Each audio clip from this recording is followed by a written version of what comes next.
Welcome back, everyone. Nightsky Sanctum live once again, riding the airwaves on Twitch. Nipples just out of view. I mean,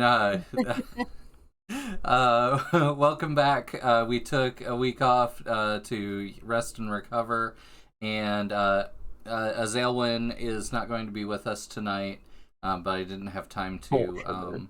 I didn't have time to remove the camera, so you guys get a really interesting animated GIF of kind of like the Herbalist's Guidebook that we just got kickstarted. Yeah, I was getting ready to say it looks a lot like that. Yeah. So, but everybody looks awesome tonight, and thank you all so much for the follows and the subscriptions over the last few hours and days. We've had 24 new followers in the last since the last time we were live. So thank you all so much, and thanks for the resubs. And we're looking forward to meeting all of you. There will be links in here for our Discord and things like that that will be popping up. Thank you, Katie, twice. Let's start by introducing ourselves and the characters that we'll be playing tonight. We'll start with Morningstar. Oh, we shouldn't start with me, darling. We should start with her. Hermes. Oh. Yes, this is Hermes. Okay, now you can go away. Now it's my turn. And I am Morningstar. And this evening, I shall be playing Elise. She is a Median psyche. That is to say, she is a humanoid mind witch. And she's going to use her powers to force her way to the top. Or, at least, to force her way through whatever situations Gavin gives us today. They will be your situations. Yes, you will. You will. Elise will master them, I'm sure. Megan. I'm Megan. I play Steph, our Nerid shapeshifter of our coven. They do shapeshifting based magic, primarily. Oh my goodness, words! I can't talk today. Primarily sea creatures, as they are a fish person, and they hang out with their familiar Rivert, and they get up into all kinds of hijinks that, if the group decides, might be amusing at some point. Yes, if there's a word for Seth, well, there's a million words for Seth, but one of them is definitely amusing. Andrea. Yeah, I'm Andrea. I play Hollis. She is a Gob Baba, meaning she is a green-skinned, pointy-eared, tusk-having shorty. And she she plays around with death and corpses and all that fun kind of stuff. Her magic is based in the underworld and that kind of thing. Yeah. And she has an owl for a familiar. She does. And thank you for the notes on our Andrea's shirt there that someone mentioned. That is courtesy of Azalwin. Andrea commissioned that from Azalwin. It's a really fantastic piece of art. Alright, and like I said, Azalwin won't be with us tonight. She usually plays Yarrow. Hopefully she will be back with us next week for the series finale, as Nightsky Sanctum Coven retires after their illustrious adventures, and we find another coven to pick up. Is it next week or the week after? Okay, good point. It is the week after that will be our final episode. Next week we will have a special, and Graham Gentz will be here to run Under the Autumn Strangely for us, a Over the Garden Wall inspired narrative tabletop role-playing game as a one-shot. So we're really excited for that too. Perfect for the spooky season. So, all right. So I think we'll just jump right into that. Sorry we were a little bit late to start. We were having a ton of computer issues and trying to work things out with getting Azalwin in here if we could. So Such is our tradition. It is. It's not a stream unless there's problems. So We're witches. Technology doesn't work. It's a common issue for every Tuesday. Yeah. So, over the last several sessions, really over this almost entire season, Nightsky Sanctum has been breaking out these liches that had been exiled to the farthest parts of the known spirit worlds. They rescued Wapanaha from the underworld. They rescued Achak from the first from the shadow world, and the second from the underworld, with a lot of help. And there is one Lich brother that is still remaining and is the furthest from saving, and that is Gaji. He is known as the Raven. He's the brother with the long black hair, and he is trapped in the deep astral. So Achak and Wapanaha have been using their time to try to find where exactly he's imprisoned in the deep astral and a way of traveling there.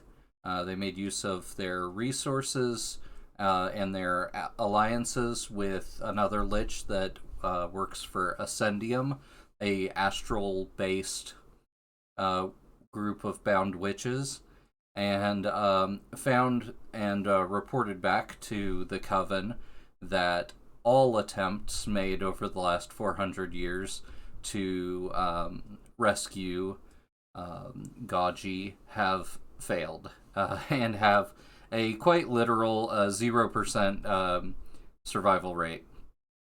So they've been working on this for a long time, since before any of the members of Nightsky Sanctum were born. However, That is a long time. however, with the help of another Lich who worked for Ascendium, they were able to get some old star charts and sort of do the studying necessary to move those to the modern day and figure out sort of how the celestial orbs align, so that they can retrieve the third brother. The problem is like I said, it's got a 0% survival rate up till now.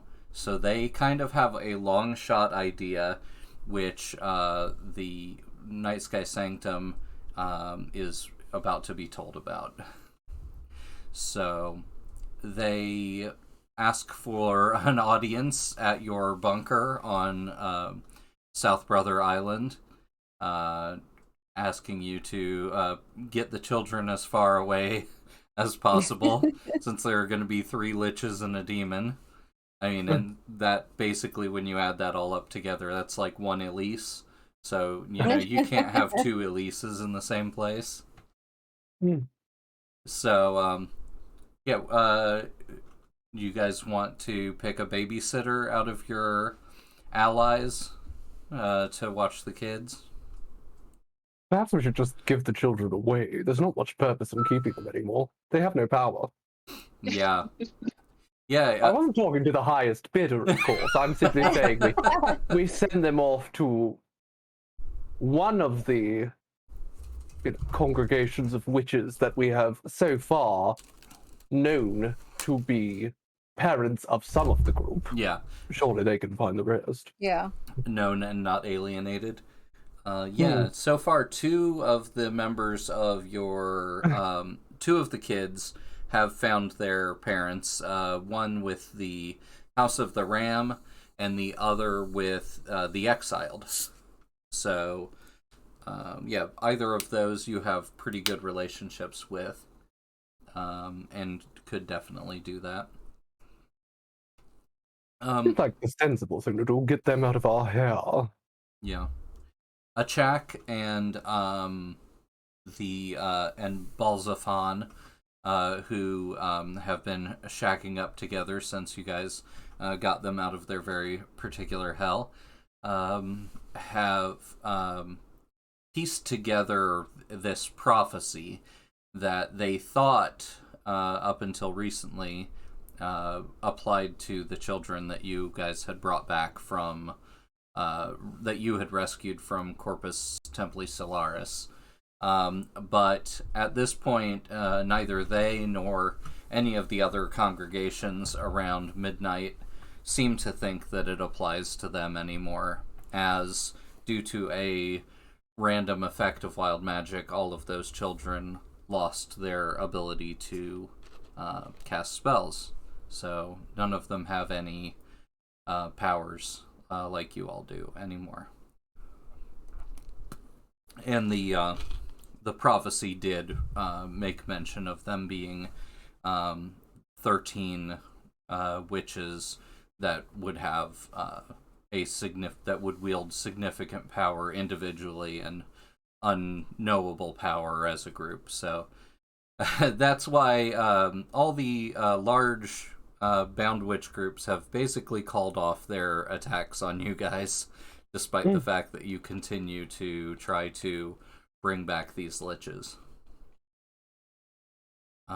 So they come down to your bunker and sit down at your dining room table and tell you story after story of the brave members of Ascendium that went into deep astral space to try to find Gaji and his prison, and how every attempt failed.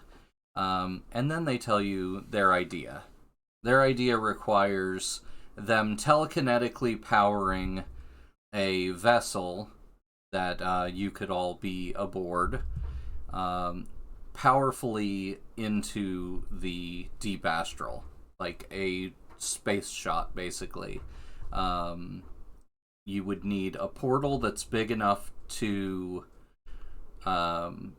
take that vessel fully into the astral. A Stargate.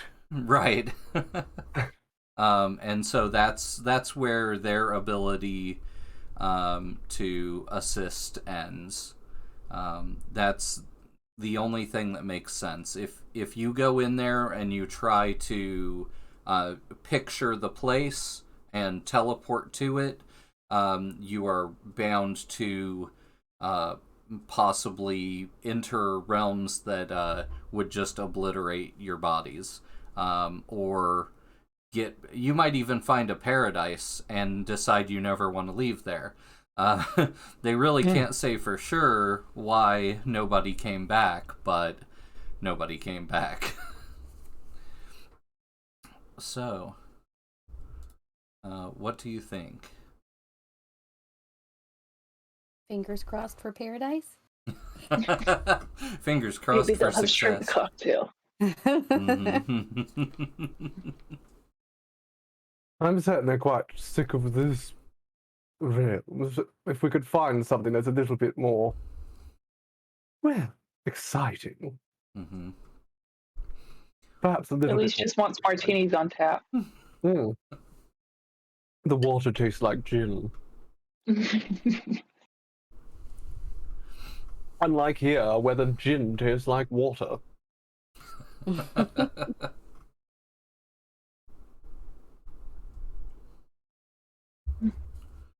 So, the requisite pieces.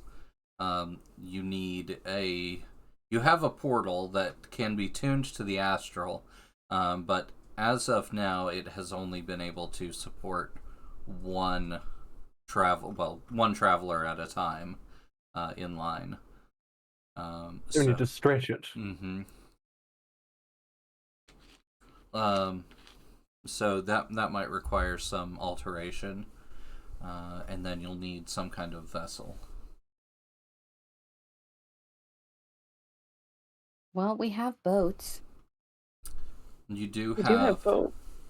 yeah, you have your Coven ship that you use to get around from South Brother Island to mainland Midnight. And then you also have partial access to the cruise liner that you stole from Corpus Templi Solaris. Although at current moment it is being held at sea dock by the Vile Legion. And I feel like the leader of the Vile Legion wasn't extremely happy with you when you guys left the last time. I think there were some... you guys ran away with one of their troll, one of their sea trolls. Maybe.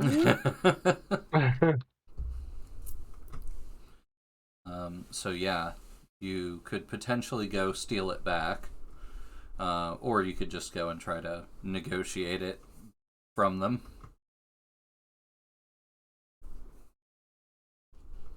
Certainly. Might be worth seeing if we could steal a smaller ship from somewhere. Trying to fit a cruise ship through there might not be the best idea. Mm-hmm. You always need like a tugboat. Require significantly more stretching. Yeah. And since we haven't figured out how that's working yet, the less we have to do, the better. Seth, you were the you were the builder of that portal. Some re-engineering you could see how far you can get it to stretch. I had a question because I have all my mythical transformation parts. Could I perhaps use some of them in order to affect the potency of the portal? I don't know specifically about portal craft. But I have like bones and blood, like viscera of other animals and mythical creatures, and I didn't know if that could be something that could increase it. Yeah, using high-tiered mythical components definitely sounds like a possibility. Okay.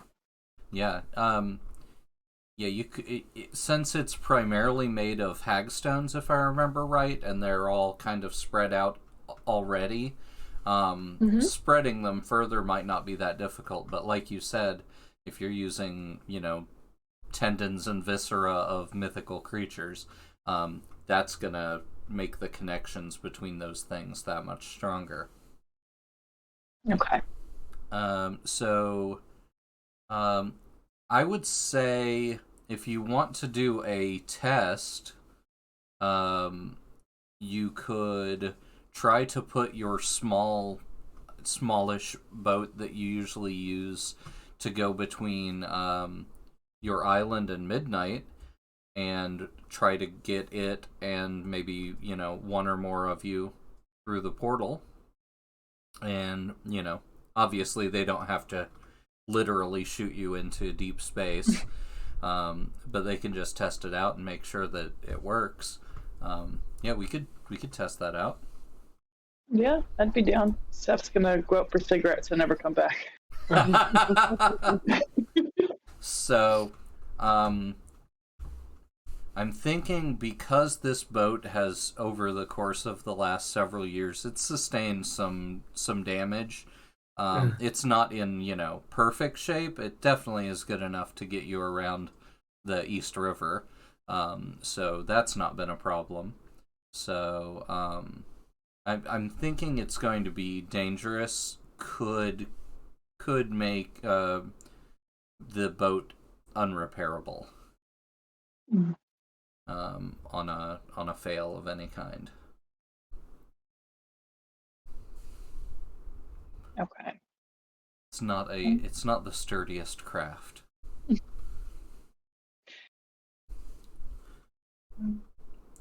Might sink in the astral. Mm-hmm. Or the forces of going through the portal, might damage its, any part of it. Make it so it's at least not seaworthy again, even if you're able to get it back through the portal. Okay, what do you think for Seth? Maybe a craft roll? I think so.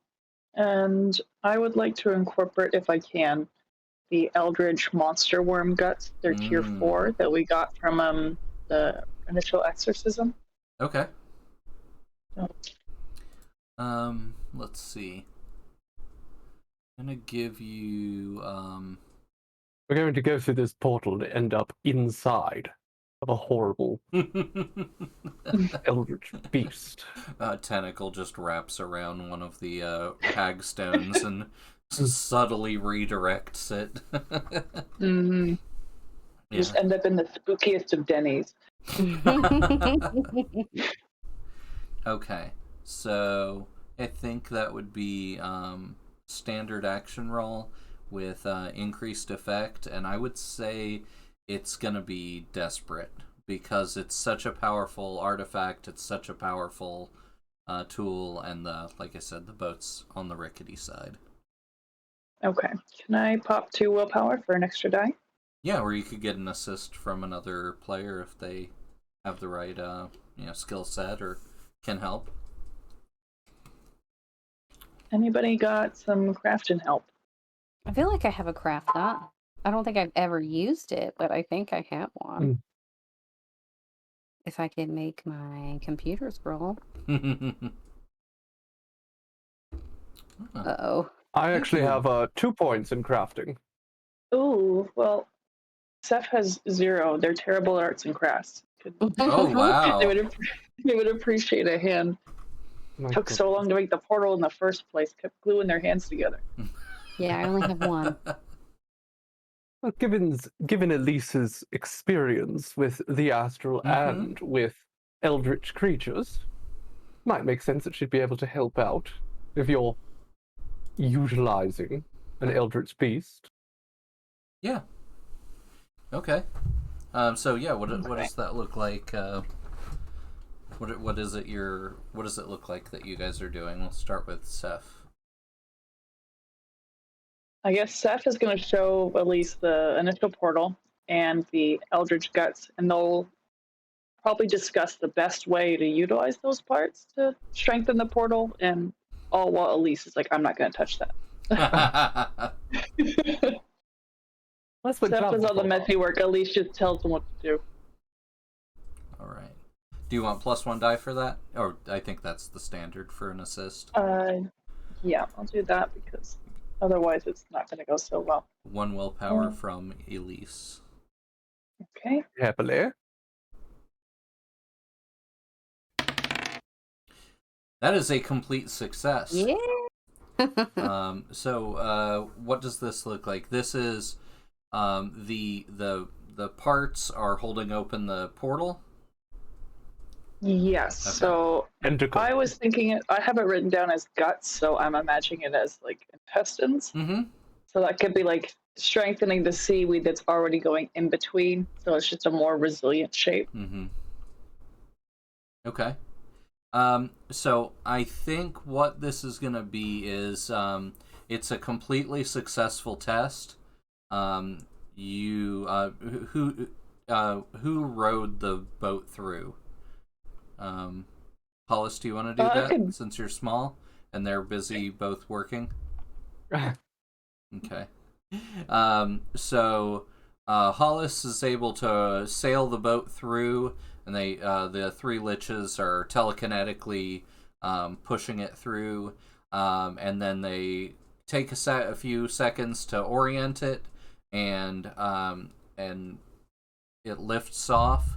And you can immediately feel, Hollis, the boat shaking as it's moving through astral space, and then they sort of telekinetically turn it back around and bring it back. They leave it there on the other side for now, since it's already there. I'm gonna say it has a 4 clock before it is destroyed by astral forces. If you want to use that as your and you will lose it when the mission's over. They'll only be able to bring you back.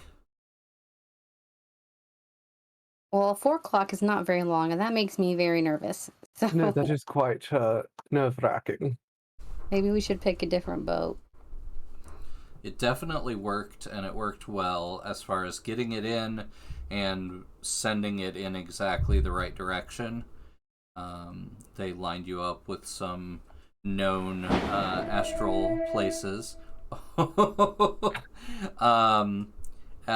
boat, as Hollis is getting off and coming back through the portal, the boat kind of slips back and just starts gliding slowly away into the astral. So when you guys come back in, you'll need to use mental or telepathic jumping to get back aboard the vessel and bring it back to the portal so it can be brought back in. Nope, we're gonna get a new boat. I don't know that was necessarily the best option anyways. That's scary. Thank you, Izza. That was fun. That was the Hand of Fate, everyone. It can be good, it can be bad. It's always interesting. So yeah, the Hand of Fate chose violence. That's right. It often does. Yeah. All right. We get a 6 for the first roll of the night, and then a 1 on the Hand of Fate. It's great. Yep. Yeah. So, anyway, yeah, the boat since it has so little mass to it, even Hollis was able to sort of divert it off course, and that's another potential problem. Is that getting it to make it all the way out into deep astral space is one thing. But if anything can throw it off course, then that's a potential other hazard. All right. Well, perhaps we should consider reclaiming the cruise ship. I'm certain these eldritch guts are able to stretch a little bit, since they probably do not follow the laws of physics in the first place. Very well might not. It's too bad you guys don't have a cosmic witch with you right now. They'd be able to do some really cool things with those guts. Terrible pity, but they didn't exist. Yeah, they back didn't. Then, so.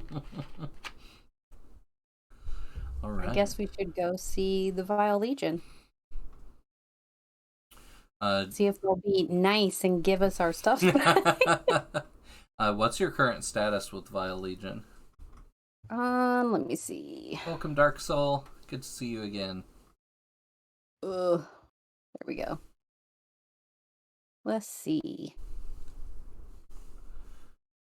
Vile Legion. Nope, that's Vulture Rotary. Is it only a -1 or is it a -2? Only a -1. Oh, okay. That's not too bad. It's not too bad. Oh, is the Vile Legion a New Vegas thing? I didn't know. They are Jesus Legioners. Oh. They are our pirates. They're great. Sometimes they have their allegiances are like the wind. So we tried to make friends with them early on, but one small misstep and didn't turn out very well. Yeah. Okay. So how do you want to go about that? We can do that as a so you are currently down a boat, so you'll need to get your boat back if you want to travel to meet the Vile Legion, unless you want to just send word to them that you need your boat back. And I'm sure that will go well. I'm certain if we send them a telegram, they will respond post-haste and in the most forthcoming of ways. A passive-aggressive text, just emojis. A passive-aggressive owl carrying Hollis. Which is just Hollis. Yeah, Seth, you could shapeshift and just fly over there. Hollis, you could use familiar writing. Yeah, I mean, we could all go if I shipped into something large enough. Elise could ride on my back. I might be able to run on the water. I can run pretty bloody fast. All right, I keep forgetting you. Yep.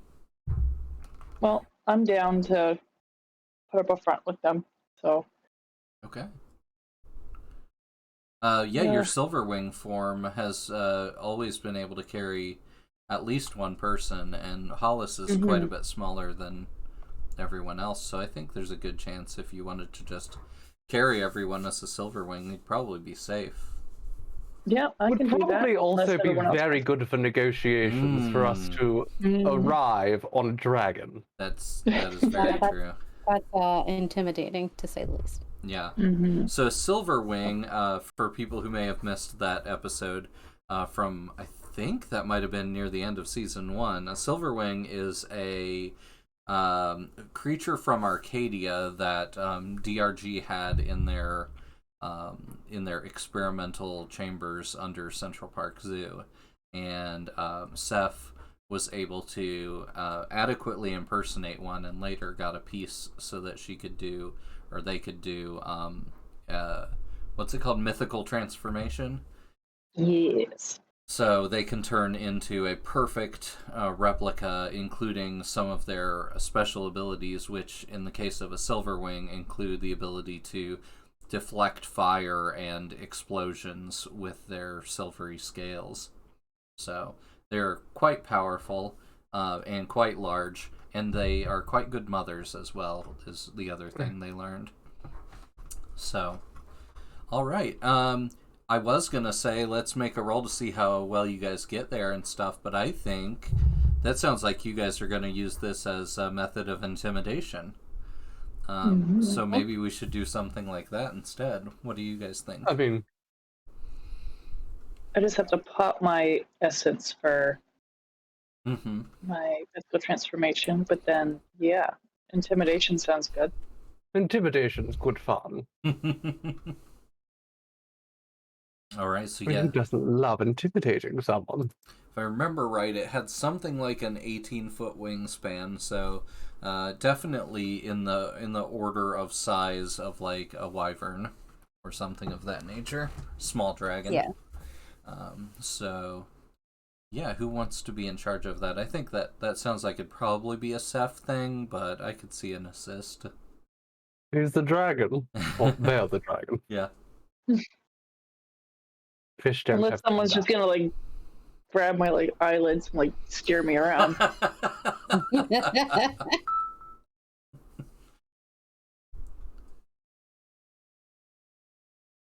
What do you think for the Alrighty. action? Steph? Oh, sorry. That's okay.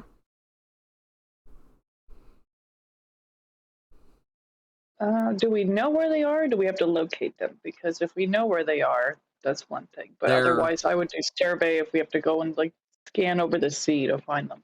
Yeah, I think you've had enough run-ins with them in the past, and their flotilla. It wouldn't take you a very long to find them. So it's more about sort of how you want to approach them than find them. Okay, then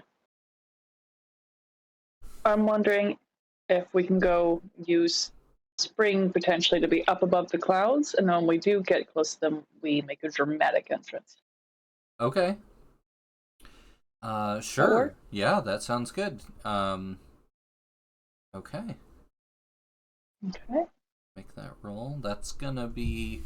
Let's see, you're coming from the clouds, so you're gonna have cover, so you're not gonna really be able to see what their sort of defenses are until you pierce the cloud cover, so I'm gonna say risky.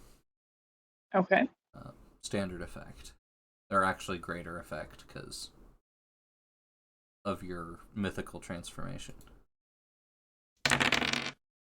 Alright, that's a partial success. And with greater effect, let me pull up that for that. Okay. Risky. Alright, we're going to effectively call that a complete success because of your increased effect. You plummet through the clouds so fast that they basically don't have a chance to react.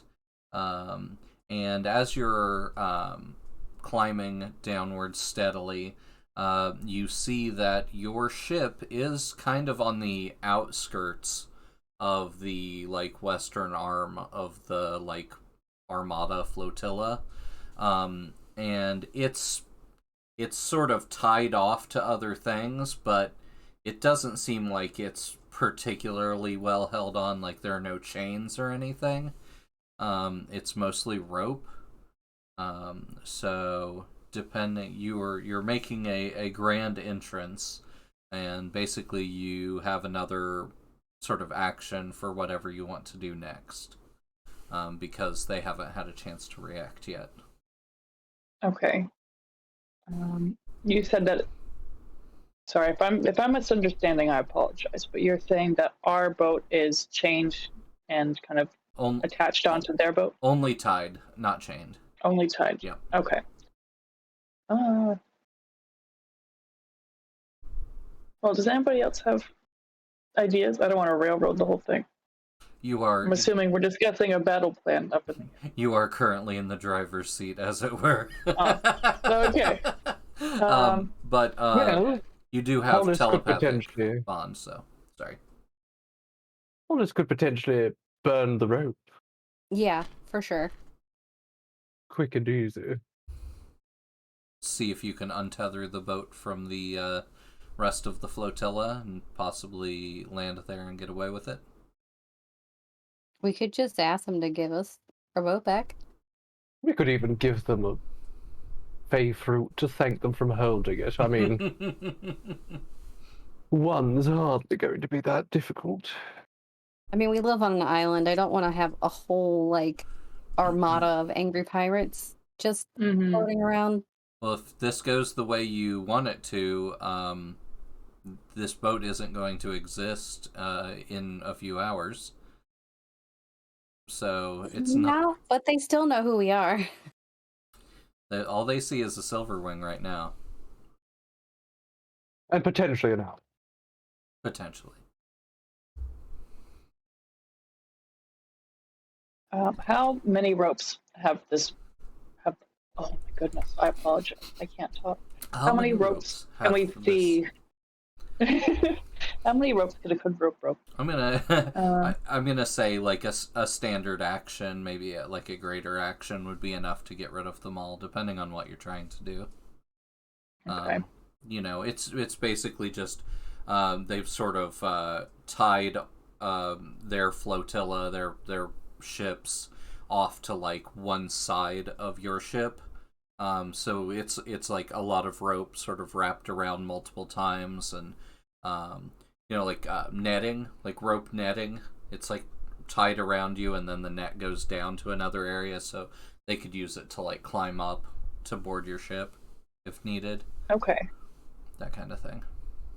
I'm wondering then if I can do some kind of action roll to careen myself while I'm flying, and because my wings are sharp, I can sever some of them. I think absolutely that's well within your abilities. I think the biggest possible calamity that could come from that is Elise or Hollis coming to harm from the maneuver. So and if I come to harm, I'll just cast it back onto you. Trifold curse. So I'll just pull a Finding Nemo. Get inside my mouth if you want to. But so yeah, if you wanted to deposit them on the boat or something like that for safety, that would be the safest way. But they could probably just try to hang on, and you could try to cut it with your razor sharp wings. Heck, I'll give it a go. Okay. I'm reckless, so I'm going to tell them like either hang on or do something. Here I go. What do you think about like finesse? I was thinking finesse because if it goes poorly, I have to make sure I don't smack into the other ships. Like, right. Do that. I'm gonna say greater effect. Risky. Oh no! That's not good. Okay. I think I do a face plant. Yeah. So I think on a risky, you had greater effect, so that jumps it up from a failure to a success at a cost. But I'm gonna say that is going to impose a possible 2 levels of harm on everybody. And you can choose however you want to evade that with a resistance roll or anything of that nature. Yeah, this is new merch, balsamicgames.redbubble.com, as well as what Andrea is wearing. And thank you. And Mel, you have some merch coming soon too. I'm very excited to see it. And Izza has some as well. And Robot Rainbows has some as well that they showed off in our Discord. And I have some as well, but I barely ever wear t-shirts. And we thank you for it. All right. I think I'm gonna go ahead and jump into Iran so that I'm not getting flung off of a silver ring. Okay. So I think that sounds like maybe an insight. Yeah. Insight resist? Yeah. That's way better than what I almost said.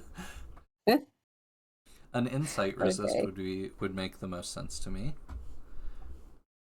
Because I also have enigmatic form to resist consequences, so could you could turn my potential enigmatic form result in helping them in any way? Perhaps if you turned into because they're riding on top of me, so hey, turn into a marshmallow. Yeah. Well, so enigmatic form usually you turn into something small to evade. I'm trying to remember the exact wording. Let's see. Here we go. Enigmatic form. Shapeshift quickly to resist consequences from detection or security measures, or shapeshift to a smaller form to perform a supernatural feat of athletics or stealth. So yeah, I think you're absolutely right. I think that would be a supernatural feat of athletics. So yeah, I think enigmatic form would fit. So Hollis just jumps up, grabs their owl, and merges into it, and then goes flying off to the side, so they're completely safe. And that only costs you 1 willpower and 1 essence. Okay. Right? So what do you want to turn into? Remember that a smaller form only has to be smaller than a silverwing, so... Elise, what's something squishy you want to land on? I'm not certain, really. What is squishy? You know, marshmallow is the other thing I could. You know what? I'll just be a giant squid. Sponge. A squid, yes. Squids are a giant squid. It's slimy. It looks, and it'll be pretty gross when it lands on their ship too. It's just like horrible. Okay. Yeah, that reminded me that you also have that other shifter ability, patient transformation. So you can turn into inanimate objects. So you could turn into a marshmallow or a beanbag chair. Oh my gosh. Or or a giant trampoline. Elise is getting a massive red plush cushion with tassels. How apropos. I'm gonna say that still requires a resistance roll from Elise, but that'll just cost you... I'm just checking if there's any extra stuff I gotta add on. It would cost you 2. 1 for enigmatic form, 1 essence for enigmatic form, and 1 for patient transformation. Okay. Yeah, the print is so tiny. I was just trying to check. I'm working on some new sheets, so hopefully we'll be able to either get some more information into a small space so the font is bigger or something. But yeah, I'm working on those. I worked on those a little bit today. So I'm on my laptop. Otherwise, it's usually not a problem. But it's just like, oh goodness, lost half my screen. So what does that look like for Elise? Resisting this sudden and forceful stop? In all honesty, I can't imagine she would resist it successfully caught unawares, but I do have prescience. Okay. So I can imagine, instead of her reacting to the situation as it developed, instead acting ahead of time to avoid it altogether. Okay. So I mean, I could still try to roll, but it makes more sense probably to imagine that she just knew ahead of time rather than... Yeah, that sounds good. That is... So she... once per undertaking, you can ignore all willpower loss for 1 resistance roll. So you still make the roll, but... Still make the roll. Yeah, because you could crit. I could still crit, that's true. It's probably not going to happen, since I have 1 prowess dot. Oh, I was thinking insight. Since you're using prescience, that gives you access to sort of a wider range of... That's true, yes. I suppose that does make sense. Yes, an insight into what is about to happen. Yeah. And sorry, Right. Gavin, I popped the 2 essence for my transformations, but what is the resistance roll I need to do? That'll knock out your need for resistance. Oh, okay.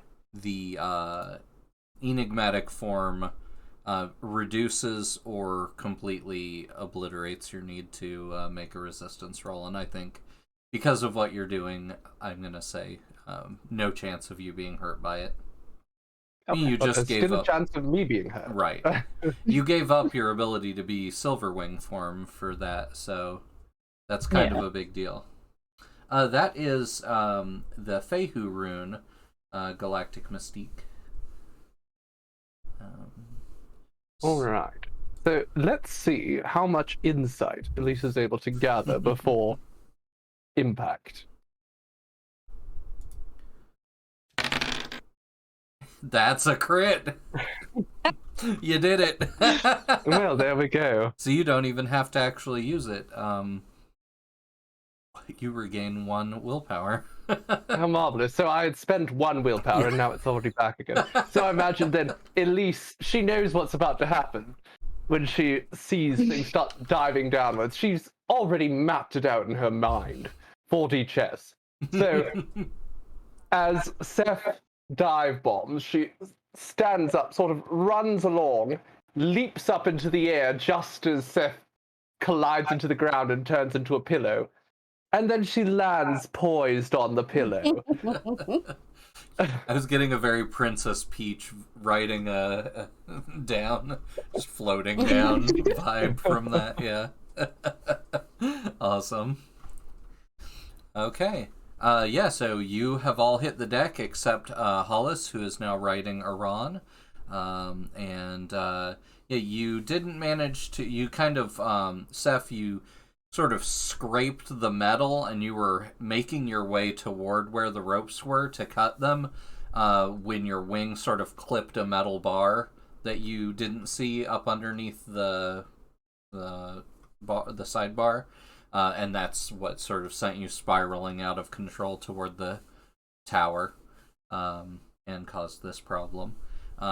So you are not very far from, you and Elise and Hollis for that matter, are not very far from where the ropes are tying off this thing. But at this point there is a chance that people are going to see you and they might recognize Elise. They might. They're definitely not going to recognize the poof that Seth is right now. Or the And owl. or the owl. And I don't mean that in a derogatory fashion. If there are any British people watching. The poof. There are British people watching, I can assure you, darling. Okay. It's alright, we're all poofs here. A poof, an Elise, and Hollis riding an owl walk into a bar.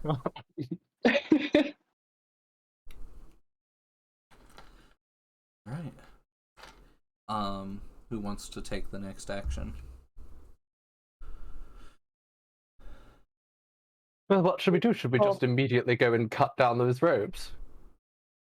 Run away? I gotta wait for Elise to get off first. Oh, but it's so cozy, darling. 5 more minutes. I think Hollis is going to fly around and peek in any portholes and make sure there aren't any people on the lower decks. Okay. What do you think would make sense for that role? A survey, Yeah, I like that. I think sounds good. Yeah, and I think since you're able to fly around and everything, I'll give you greater effect on that. Okay. She's off on a mission, tough and good condition. Let's see. Very obscure reference. Okay. Ooh, Rose Bulbasaur.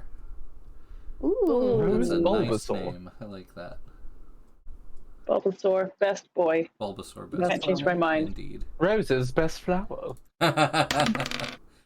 Oh, that's a 2.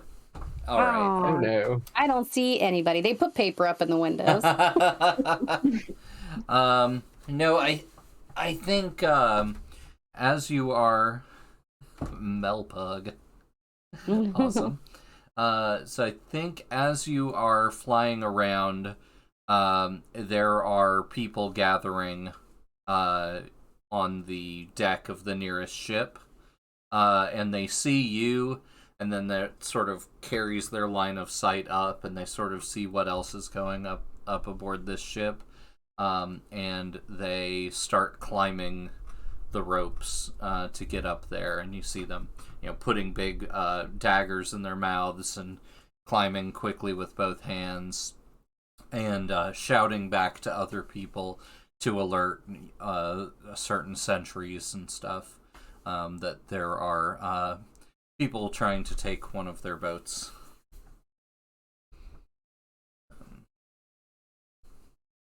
So I'm going to say... Not really one of their boats. They don't know that. They didn't really pass that information down from the top.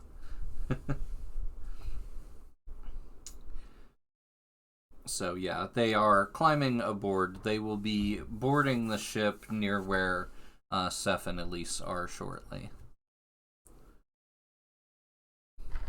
Well, I guess it's time for Seth to pop back into usual form, just boop, and holding Elise, just kind of cradled, squashed fireman carry over the arms. What form? Just regular Seth. Oh, okay. Boy. Sounds like you're gonna get her dressed dirty. Yeah. Better not. Slimy. Not happy with me. Their one isn't even here to make me a new one. Yeah. I think there are people loading like muskets as well from aboard some of the other ships. Yeah. My God, and I thought it was ridiculous when I shot someone with a champagne bottle from a boat. But muskets. Yeah, if Seth carries Elise over the threshold into the ship, Oh no. are they married? Only if they walk into the shallow water. Or at sea, Seth might be ordained. Who's the captain of the ship? Good point. I think you had Elise had declared herself the captain of the ship previously. Well, to be fair, I doubt Hollis can reach the controls, and Seth is a fish, and it's something absurd about a fish driving a boat. So. Absurdly awesome, but yes, still absurd. And just swim instead. I want to go set all the ropes and nets and things that are attaching to our boat on fire. You want to jump out of your owl and... Yeah. Okay. Fire owl. Okay. Yeah, I think that would be easy for you to fly over and drop out of your owl right next to where that is. That way you can get your hands directly on it. Yeah. Right. And I guess that will be a focus roll, and I'm going to spend 2 essence to get it to be a larger fire so it spreads out faster. Okay.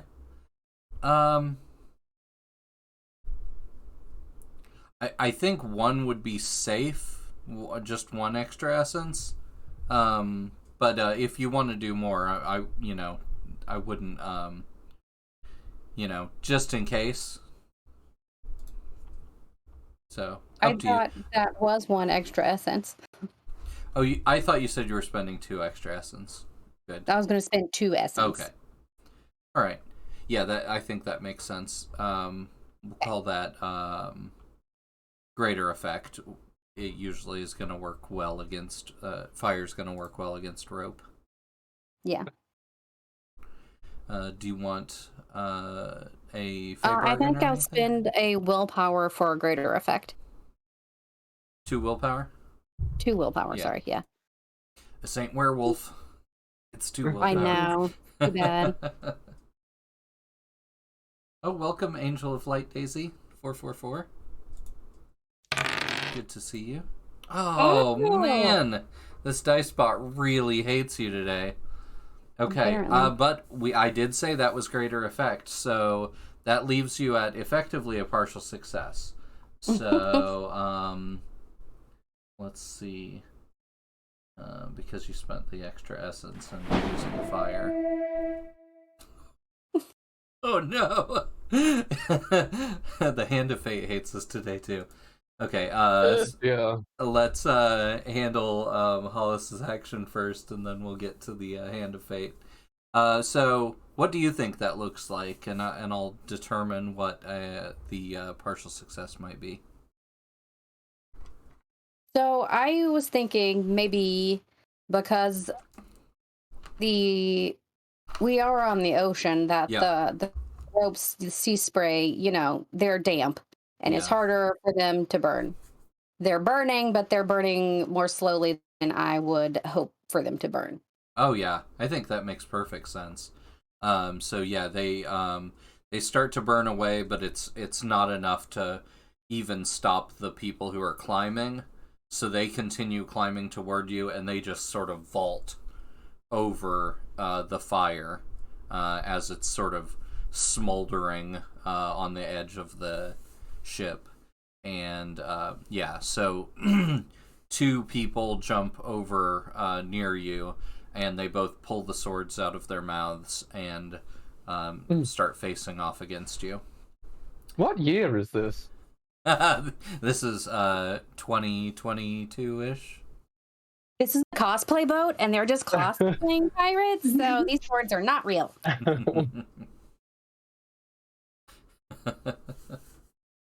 Can I brawl them? Yeah, absolutely, you can brawl them. You are being... there are 2 of them, and 1 of you. So you're at a slight scale disadvantage. What have you considered? The ankles are unguarded. Unguarded ankles. I'm gonna squat down and be low and roll around. That's the whole thing. At this point too, can I assist with lightning weaponry? My position is not desperate. I can shapeshift to attack and gain the element of surprise. Yeah. You guys could do that as a group action. Okay. If Hollis is interested in leading that. Yeah. Ugh, You guys both want to use brawl? There we go. Yes. Okay. Brawling, right? Yeah, I'm gonna say, since there's 2 of you and 2 of them, that it's going to be risky standard. And what form are you shifting into, Seth? It's a giant hawk. Oh. Something with talons I can gnash at and get them, but they can't see me. Oh. Oh, that's your previous Or maybe roll, not. isn't it? Andrea, have you What? rolled yet? No. Okay. I re-rolled your previous roll. All right. Seth got a complete fail. So you've got to save it. Okay, that's a partial success. On the overall action. That's going to cost Hollis an additional willpower for leading that action.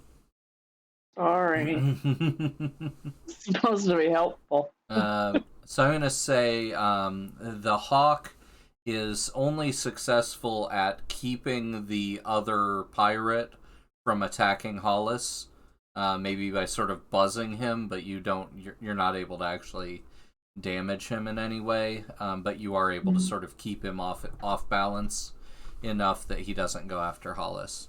And then Hollis, what does that look like with you brawling the other one? I am using my teeth, and I am biting calf muscles, taking chunks out. Delicious. Awesome. Okay. You using any of your special abilities? No, not this time. All right. You grab a hold of his leg, sink your teeth in deep, and his leg slips out from under him from the blood that pours out under his feet, and he hits the ground just hard on his ass, and his sword goes flying several feet away. I want to bit the chunk of calf muscle onto him. Spit it onto him? All right. Yes. Since he is sitting down, I will spit it into his lap. All right. He screams. I imagine. Yeah. He screamed from the pain, but then there was a different scream, a second, equally disturbing scream that came out of him when he realized that a good half pound of his leg was now sitting in his lap.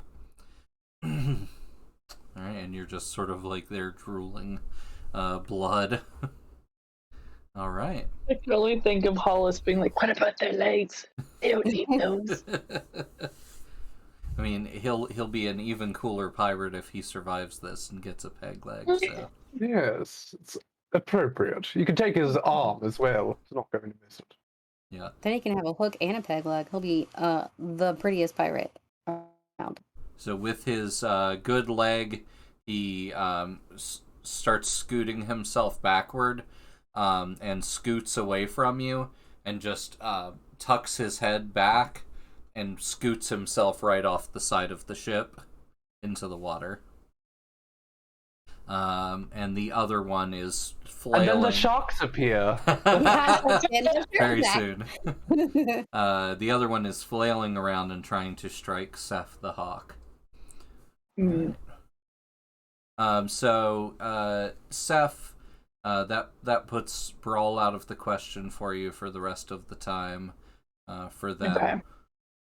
But there are more approaching. But I'm gonna say at this point, now that we've had another action, the fire does successfully burn through about half of the ropes, so the ship isn't completely free. But the thing they were using as a ladder is now no longer connected. Good. That was what I was most concerned with. Okay. The gangplank. Yep. Okay. So yeah, still one more pirate with the sword aboard. How do you keep... And we're still secured, but no more can breach over. Right. Okay. And where is this one with the sword in relation to all of us? Where's what? Sorry. This other attacking you, soldier with a darling. sword. Oh, right. Oh, right. No, you're right. He's attacking me because I'm flailing around like a dingus. Yeah, he's directly below you. He's within. Where is he? Where is he? Put your glasses on. He's within shitting range. Oh, don't say that. You might just inspire the next move. Guys. Can I finesse this directly into his mouth? Yeah, you said it. It's happening now. Ask and you shall receive. You've got to be careful not to make suggestions around them. They will always take them. Yeah, and it's like doubly true with shapeshifters because, yeah. Whoever can Why think of not? a funny thing to do wins. Mm-hmm. Thank you, Robot So I'm Rainbows. down to That's try very that sweet. if you're willing to let that happen. Yeah, absolutely. Andrea played a Baba in a previous game who had a vulture familiar, and they were always throwing up on things. So we actually like wrote it in as one of their special abilities because it happened more than once. So, she caused a whole truck of Corpus Templis Solaris people to wreck. Rash. Yeah. Awesome. That's some pretty badass bomb. Okay, that's a partial success. So what does that look like? Get most of it on his face. Yeah.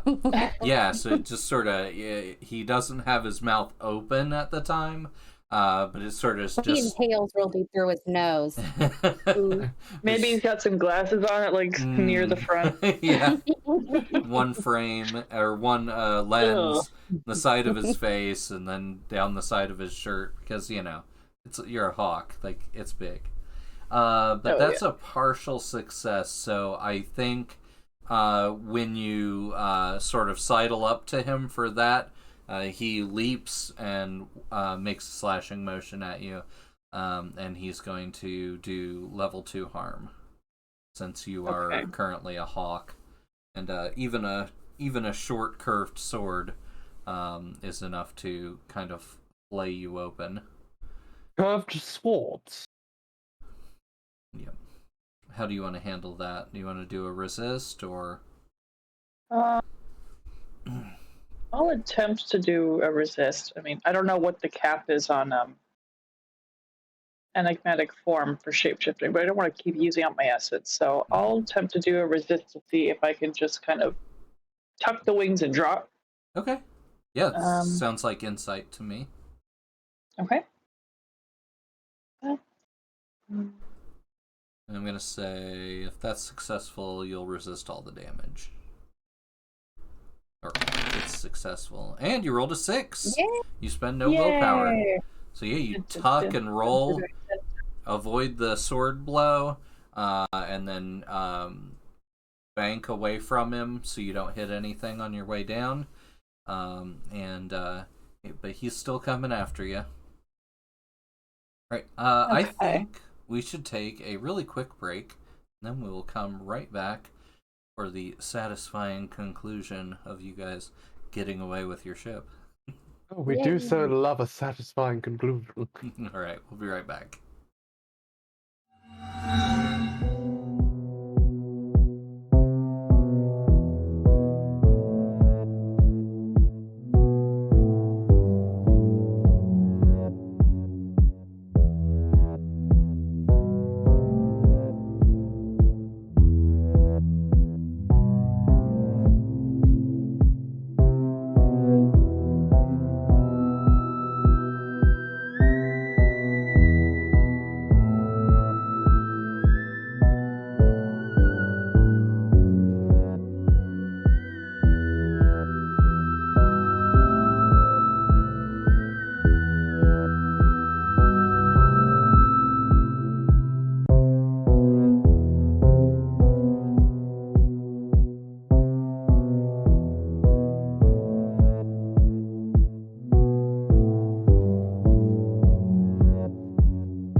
Welcome back to Nightsky Sanctum, Season 2, Episode 17, the penultimate episode featuring Megan's adorable sneeze. I tried so hard, I'm sorry. They really do have the cutest snippers. Thank you guys, everybody, for all the follows and subscriptions today. It's been really awesome to see. Thank you all for being so kind and patient with us as we have taken a couple of weeks off in the last month or two. But yeah, we're trying to recover from all the things and trying to make sure that nobody gets burned out or anything as well. So, but we're really, really excited to be back. I am especially. And yes, so where we stopped before the break was Seth was currently in the form of a hawk flying around the last pirate who is waving a sword at them from the deck of their ship. They're trying to steal back from the Vile Legion so that they can ride it into astral space and save a lich who has been exiled there. So hopefully that little 5-second snippet is good enough to get you back in. So yes, Hollis just ripped out the calf of another pirate, and he threw himself off the edge of the boat so that he would only have to deal with sharks and not Hollis. And I think Elise is hanging out and had just got landed on a very soft pillow that they saw coming from a mile away. So, all right. So and is now watching everyone fight these pirates. That is the Elise standard. Has a cigarette or a drink come out yet? Well, she didn't pack a drink, but I think it's about time to light up a cigarette. A Camelback full of gin. Try to light it on one of those slowly burning ropes. Yeah. Yep. Okay. All right. So how do we want to deal with that last one, or do you guys just want to disconnect the ship from them and sort of turn it on and get it driving away? Let's do that. All right. I mean, if we disconnect and drive away while he's wiping the poop off his glasses, and he just wipes and we're not there, it'd be hilarious. Yeah. So someone would need to go down to the engine room, and someone else would need to go to the captain's, to the pilot's area. If I remember right, Elise learned a bit of how to pilot this craft from before blowing out the mind of the previous captain. Yeah, I feel like somebody turned them into like weasels or something. Like somebody shapeshifted some of the crew into weasels, and one of the weasels got stomped. That was like the first mate. He was given sass. So yeah. He was sassy and he suffered the consequences. All right. Well, I can go down to the engine room, or Seth can go down to the engine room. Hollis maybe take care of the guy on the deck, and Elise trying to figure out how to pilot the boat again. There's two perfectly good calves on deck. Like Hollis knows what they want to do. Yum yum. Okay. That probably isn't going to be a group action then. But I'm going to say, Seth, you know your way around, or Seth and Elise, you guys know your way around this boat well enough to know where you're going and what you're doing, so I don't think that's going to call for a roll unless you want to do something special. Nothing I can think of. Okay. Cartwheel down the stairs. I'm not the cartwheeling type. I fear that the heels on my Louboutins would snap. Don't want that. Right? No, certainly not. So, Hollis? How close to the edge of the boat is this guy? 2 or 3 feet, and then there's a railing that he would have to go over. And then about a 50-50 chance that he would land on the next boat over or the water. I don't really care where he lands.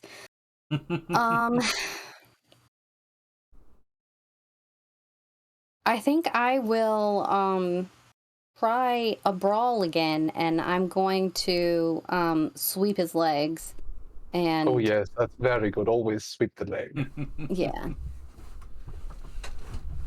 And just try to get him off of the boat. Okay.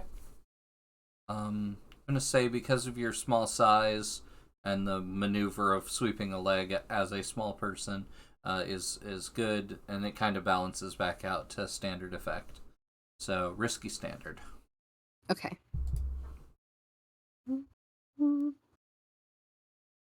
Thank you. The Scytherian subscribed to our channel. That is a badge of honor. Mm. It's such a good channel, darling. Thank you. All right, that's a complete success. Yay! Finally. Yes, the dice have hated you today, but that is it came back. All right, let's get some some spinny cats in chat. All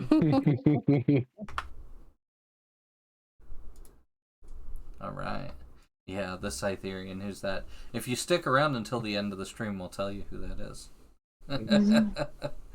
It's like Rings of Power. You know who it is, but we're going to keep you guessing to the last minute. All right, Hollis, what does that look like?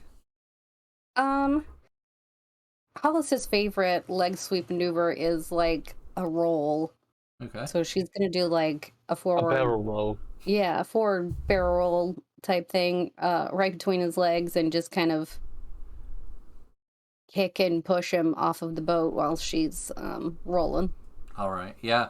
I think that looks like you just scramble around him with such speed that you completely catch him off balance, and and of course, you know, he's already got one of his glasses lenses covered in falcon poo. So yeah, he twists around and tries to get to you, but when he finally makes a lunge, he's facing completely the wrong direction. You sweep his leg out from under him, and he just goes flying right off the side of the boat. And I'm gonna roll one fortune die To see if he Wilhelm screams. on a high, and it is the highest. He hits the boat head first. And you hear a sickening crack as he strikes the floor of the nearest boat quite hard, and you have a strong feeling that he's not getting a peg leg to fix that. So, you know, darlings, I have no issue with violence, but I really don't think this much was necessary. It was an accident. He should have been able to, roll the landing. He really should. Not a very good seaman, is he? No. First Inadequate seaman. There's semen all over that deck now. All right. You're able to cut the rest of the ropes and detach the boat from their rigging. Okay. So Seth getting their engine going is probably the thing that's gonna take that's the most outside of your wheelhouse. So, any idea what you want to do? Am I in the engine room? Am I just trying to find my way there? Yep, you found your way there. Yeah, you guys know the area from the previous times that you've been aboard this ship and sailed it around. You know it well enough that you're able to get down there. And there's all these gears and levers and pulleys and buttons and switches, and you're kind of at a loss for how to get this thing going. Kick it. Did you say kick it or break it? Both I fear. That always works. Ooh, you Turn it could off and back on again. psychometry it and see which ones got pulled in what order. I like that. Yeah, that's I interesting. like, yeah. What do you want to roll for that? Maybe a focus. Okay, that makes sense. Say standard effect, controlled. There's nobody down here with you, and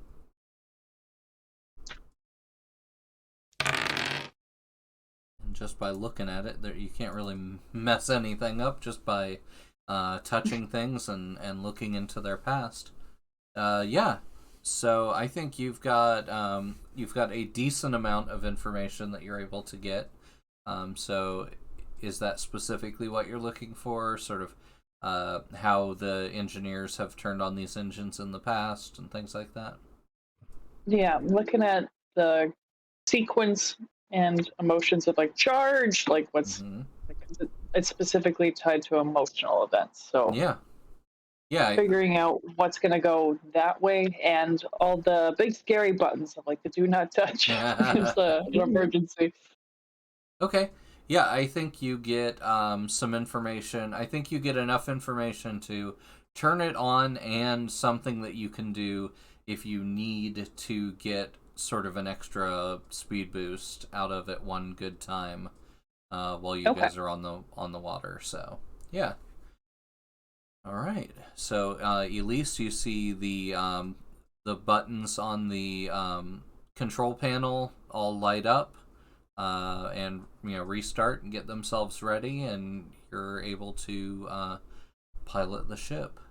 And that's when the gunshots start going off from the nearby decks.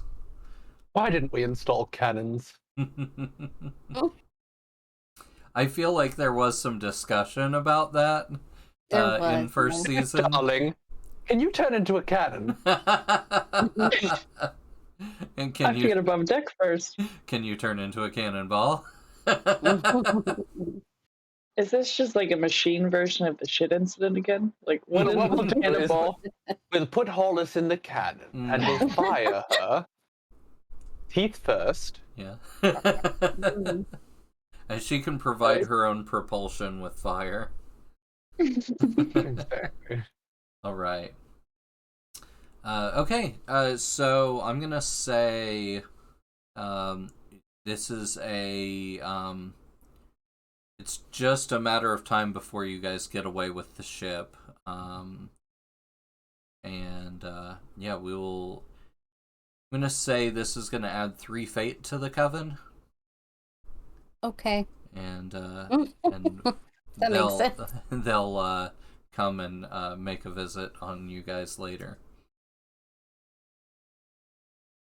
So yeah, the ship takes a few, you hear a few bullets ricochet off of things, and one gets dangerously close to get ricocheting into the cockpit with Elise.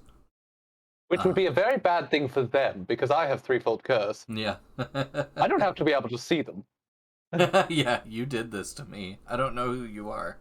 I have a very particular set of skills. Threefold curse. Revenge is my specialty. Okay. But yeah, within about 2 hours, you guys make it back, and you aren't seeing anyone following you. It's not even that long of a trip. We're just really, really slow because I don't know what I'm doing, and this ship is massive. It is massive. It takes a while for it to get up to full speed. And by the time it gets up to full speed, we're already at the island. Yep.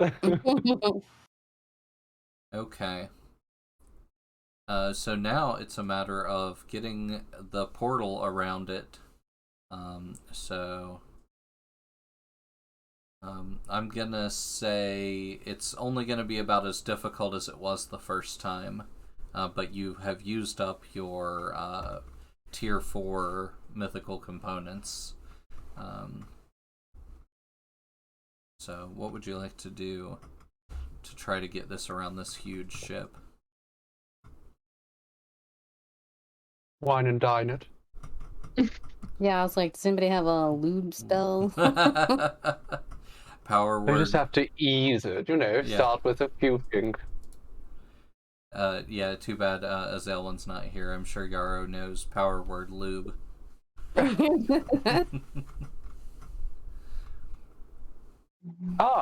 Let's get some poppers. I think if you try to force that ship through it, you might get it popping.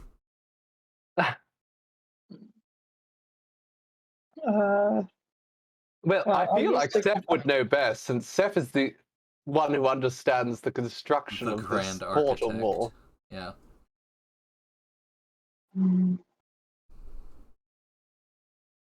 I'm wondering if I can do some kind of vital form. Not vital form. No, yeah. Sorry. Getting my spells confused. If I can do some kind of vital form in accompaniment with the boat to do the similar instance of what we did at the zoo with the jeep that I kind of merged with. Like wild magic?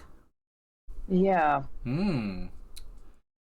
As if it wasn't an already unstable situation as it is. Right. So, yeah, to make it smaller to go through the portal, and so, yeah, instead of increasing the size of the portal, decrease the size of the boat? And us, I assume. Yeah, I think you as Honey, individuals I shrunk shouldn't the have coven. a problem. Yeah.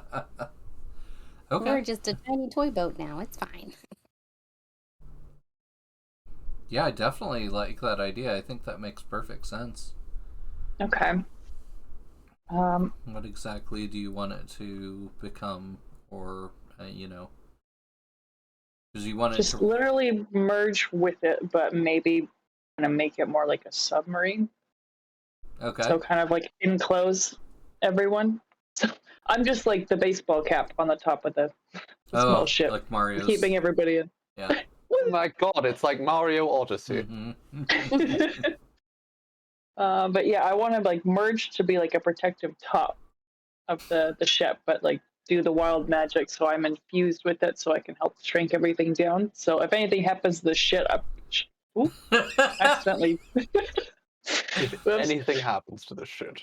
If anything happens to the But if anything happens to the ship, I'm gonna take that as a part of being reckless, and like now I'm gonna take anything. So I'm Okay. Seth is aware that they're gonna put themselves in a sketchy situation. Okay. Yeah, that sounds like maybe like a Fey bargain, that if anything goes wrong with the ship, it's going to also hurt you. Okay. Yeah. I'll add that to my sheet. Okay. And it's been a while since I did wild magic. Can you give me a refresher, please, on what I have to do? So start with 0 dice. You gain 1 die if the effect is appropriate to your grimoire, which is Shifter. So that's pretty much an automatic 1 die. Yeah. I'm shifted, so gain an additional die if the effect is appropriate to your heritage, which is Nereid. You're a fish. We are on the sea. So yeah, you sort of make the arguments for these things, but I think those two are it's okay. I think those two are kind of no-brainers. And then the last one is +1 die if the effect is appropriate to your aspect, your character's major arcana card. Which is something we don't talk about a lot, but very important part of your character. My aspect is the tower. And on my card there's I'm bad. I don't know what all the arcana mean. So I'm sure tower's about like fate and dramatic events, isn't it? Big, dramatic, dangerous, life and death. Absolutely, yeah. I think that works then. If that's it, that is perfect. This is pretty sketchy. Yeah, especially since you said that you were willing to basically any damage that occurred to this thing is like going to happen to you too. So yeah, that's definitely makes sense to me for the tower. So you've got the highest possible wild magic roll. That's going to be !3W. And don't worry, if you do very poorly on it, I can fix it. Maybe. Is it? You're having chaos magic at the ready? Always, because wild magic always goes poorly. Okay. Not the worst possible roll.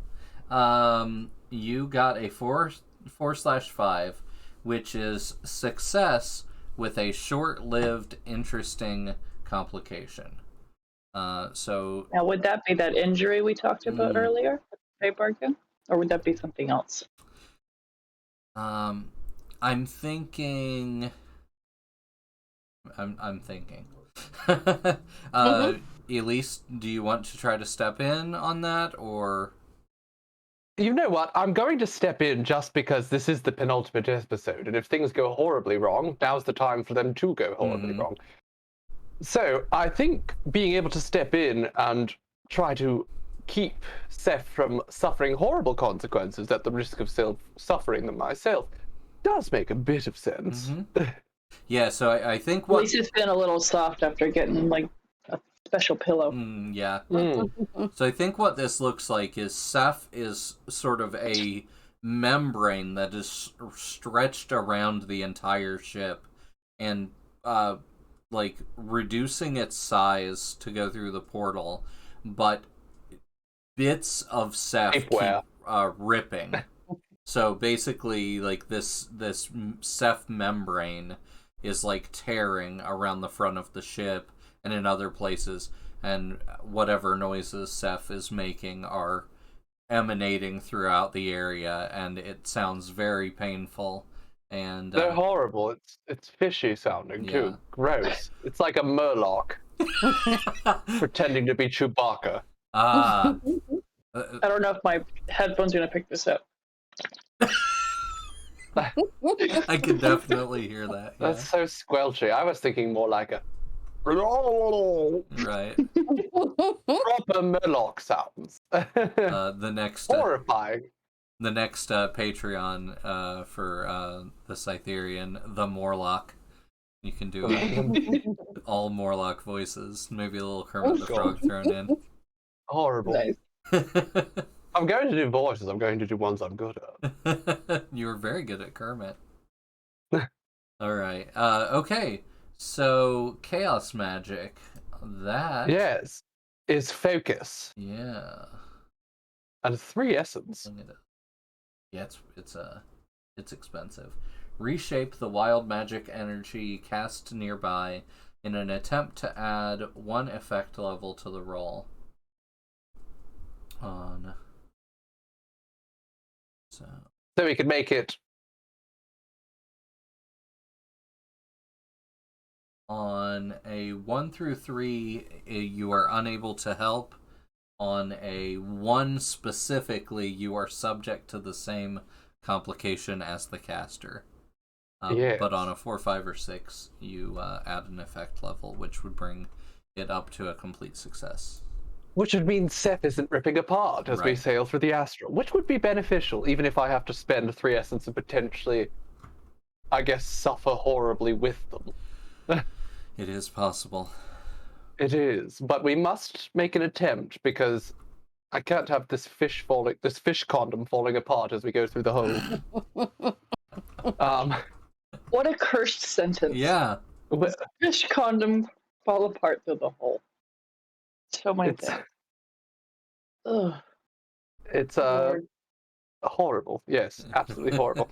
All right, so let's try it. I have thankfully a focus of 3. Nice. So hopefully that's enough to at least avoid a 1. It didn't have a 1. Oh, well, it's not it did a 1. Avoid a 1 actually. Okay. It isn't a 1. It isn't a 1. I'm at least safe, but you're going to continue suffering, Seth. So, so what does this look like, do you think, for Elise? Since she's not going to get sucked into the magic. It looks like she goes to where it seems like one of the holes is splitting, like one of the membrane is perhaps stretched a bit too far, and it looks like it's splitting open. She holds over it and attempts to close it, but it starts to close, but then the other holes start opening a little bit more, and so she frantically moves over there to try to patch that one, and the other hole starts stretching again as well, and she's going back and forth, and she's wasting her magical energy trying to fix this ship. Yeah. Or that simply cannot be fixed. Yeah. I think just as that's happening, the liches are, with all of their telekinetic effort, trying to pull open the portal and push the ship through so that Seth isn't stuck doing this for too much longer. The water pig is now following. Pig, how adorable. Thank you. How's Persephone, by the way? Oh yeah, we should bring her up before the end of the night. Sorry, I just realized I didn't take anything for wild magic. What do I do for essence and willpower again? Okay, for casting wild Especially now that I magic- have like injuries. Yeah. For casting wild magic, you spend 3 essence. Okay. Increase the fate of the coven by 3 additional ticks. Increase your personal fey bargain by 3 ticks. And start a red watch clock that's an 8 clock. Okay. As they are monitoring that magic energy. Just try to find us in the astral, B-words. We're going deep in that astral. Mm-hmm. Right through that astral hole. Run it through. Okay, so... They're separating fish condom. Yeah. Yeah, I think if it weren't for the fact that you have vital form and that you're able to even parts of your body, Seth, can survive. Basically, you can turn what's left of you into a starfish and grow the rest of yourself back. That once they get you through into the astral, that's basically what happens. Your body has shredded to the point where like your torso and head are mostly still okay. But you basically can't turn into your regular form anymore for the remainder. There's a few fissures.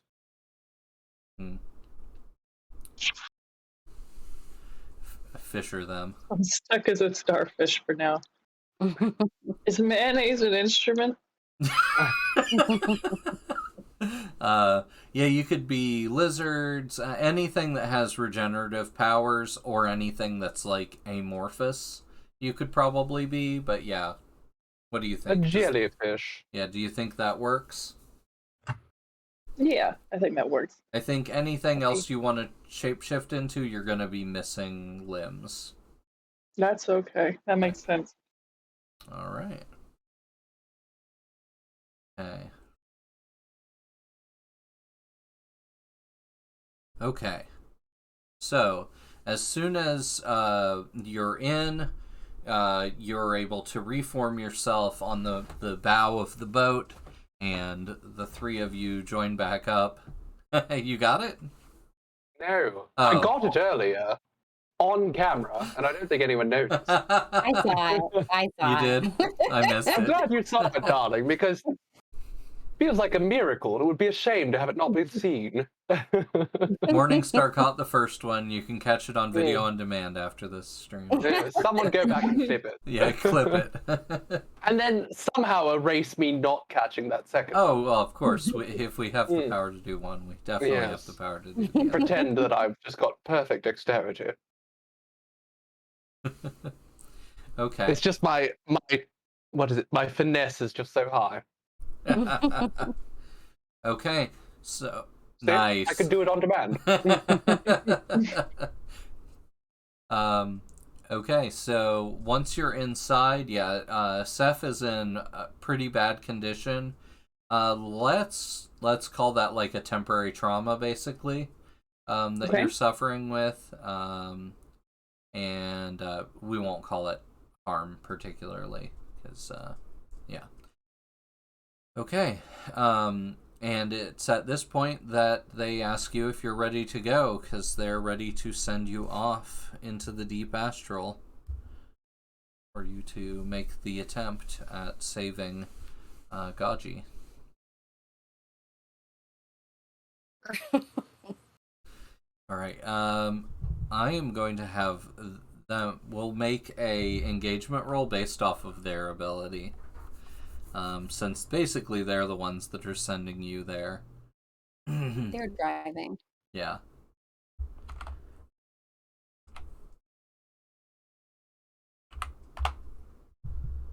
Okay, here's the engagement roll. Hey, that's not too bad. Partial success. That means that your mixed result, you'll be in a risky position when the action starts. Okay. The first hour and a half or so of the trip is without any particular dangers. You're basically looking out at the open astral sky as your ship. You sort of lose all sense of like what way gravity should be, and even though I don't think there is gravity. Right, there isn't. But for some reason, your bodies are sticking to the ship as if you were standing on its floor. And so you're kind of facing off into the heavens. And after about an hour and a half of just sailing very rapidly into this sort of blue and gray swirling abyss, you start to see these immense bubbles. They're so big and there are so many of them that it is impossible that you would avoid all of them during your journey. So you find yourself getting closer and closer to this sort of bubble reality, and you can never really be sure what to expect in any of those. So best to be prepared and aware that something is coming. As prepared as I can be as a starfish. Absolutely. Not exactly known for their planning skills. Okay. I'm just imagining I'm stuck on the back of like Rupert. So he'll just hop and carry me around while I'm like, please. It's so much pain. He's a good little boy. Okay.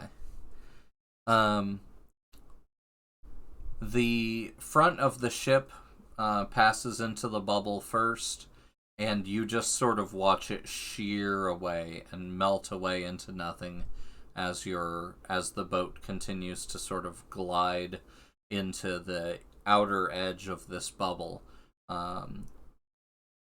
Then shortly thereafter, your bodies pass into the bubble, and the three of you are standing on the ground, flat, looking up at a gorgeous blue sky, and you find yourselves standing on a brick pathway, and the pathway comes to a subtle end near you, and laid out in front of you is a sea of flowers, all the same color, all bright yellow and beautiful. And just past the flowers, you see up on a hill an emerald tower that is feels like you feel very drawn to it. And Elise, you look over at Seth, and Seth, which Wizard of Oz character are you? Toto. Toto? Okay. Hollis, what Wizard of Oz character are you?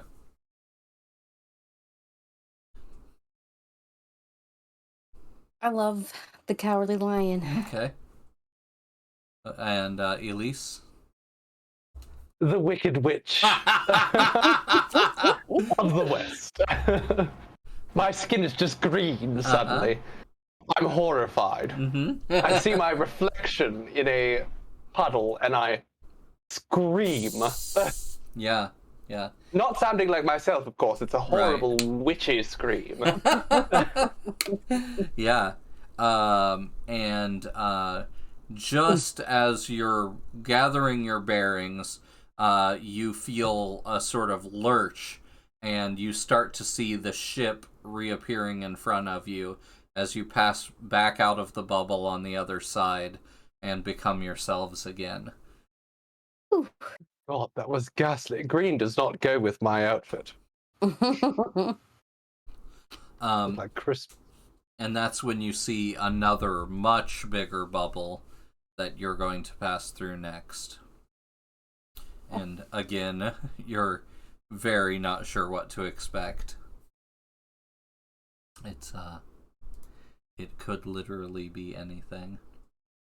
And we're going to take a quick break, and we'll be right back. Tease. Yep.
She bit my earring. Hello, and welcome back to Nightsky Sanctum, Season 2, Episode 17. And we have Persephone the pig has joined us, and Hermes the pigeon is nearby. And okay, so Nightsky Sanctum Coven, or at least Elise, Hollis, and Seth, are aboard their ship, flying out into deep astral space and about to intersect with another astral bubble reality that they're going to have to contend with. Aw, good girl. Okay. And they, you guys all steel yourself for whatever it is you're about to get involved in. And you start passing into the next bubble. As the you see smoke all around you. You can hear screams in all directions, gunfire, chanting, spellcasting, and things like that. And the three of you are readying to come out of a foxhole. To the three of you are about to make an offensive of yourselves. Since we started with Seth before, let's start with Elise. Elise, what do you look like? Elise looks like the bubbliest, most positive and enjoyable person you've ever seen on a battlefield, at least. She's got curly blonde hair and the bubbly smile, despite, well, the weariness to it. You can tell she's pushing through, despite everything. Do you come flying out of the foxhole, or what are you? How are you moving? Oh no! She wouldn't be the first. She would come out very cautiously. Okay. She's an empath. Very much a support sort, there to keep everyone else in high spirits. Awesome. And Hollis? Let's see. Hollis is still a gob, but she is now a he-gob, and they've been babas back for generations and generations and generations. So he is a male gob baba who, I guess he's dressed in the, fashionable attire for an army person at the time. He's probably the first one out of the hole to, with muskets ready and, keeping his eyes peeled for corpses he can reshape to fight on his side. Yeah, it's 1938, and you can hear the gunshots echoing all around you. Yeah, you climb up. You just are able to climb the wall out of the foxhole like it's nothing. Almost like you're one with the earth. It's almost handholds are just sort of appearing in the soil, and you come climbing out, and you kind of look spider-like. All of your limbs just sort of attached to the ground, like nobody could move you if they tried. And Seth? Seth is a shifter as well, but less Night of the Black Lagoon, and just very obvious fish face. Big, bulbous eyes, massive, pouty fish lips, sharp angler teeth, and they have like a vestigial tail. So they're kind of janky looking. And they're just going to climb out of the foxhole and like all fours, feral PTSD style. Just like they've been in the war, they've seen shit. They don't know where they are. They just know they're there to mess stuff up. Mm-hmm. Yeah, you come out of this like muddy hole, and when you pop out and leap up onto the grass, the muddy field, covered in smoke, your like mud is just sort of slowly coming down you, and the three of you look out, and Elise, your ancestor, is able to sort of feel where people are based on you're sort of making like an emotion map. And so the three of you have this telepathic connection to one another. So what does this all look like? You guys know that this is a decisive battle that your ancestors had to win. Well, if we have a telepathic bond, I would probably be asking Elise's ancestor, like, where people are dying the quickest so that I can pick their bodies back up. Violent Care Bear. Thank you. Thank you for the follow. I am constantly surprised by the usernames on Twitch. I mean, there's that Winnie the Pooh horror movie coming out. It's right in the same realm. Wow. Oh, Persephone. So cute. Oh, She's what such an adorable little nugget. it's past my bedtime. The cutest ham hock. Oh, We're getting dangerously close to 1,000 followers. Thank you, Simple Galaxy. And at 1,000 followers, we will be doing another giveaway. So to enter the giveaway next time when we hit that 1,000 followers, just make sure to come in here and say hi in chat, and you will be entered. And we'll figure out what we're going to do. We know it's going to be good. It's going to be good stuff. All right. Okay, so, what do you want to...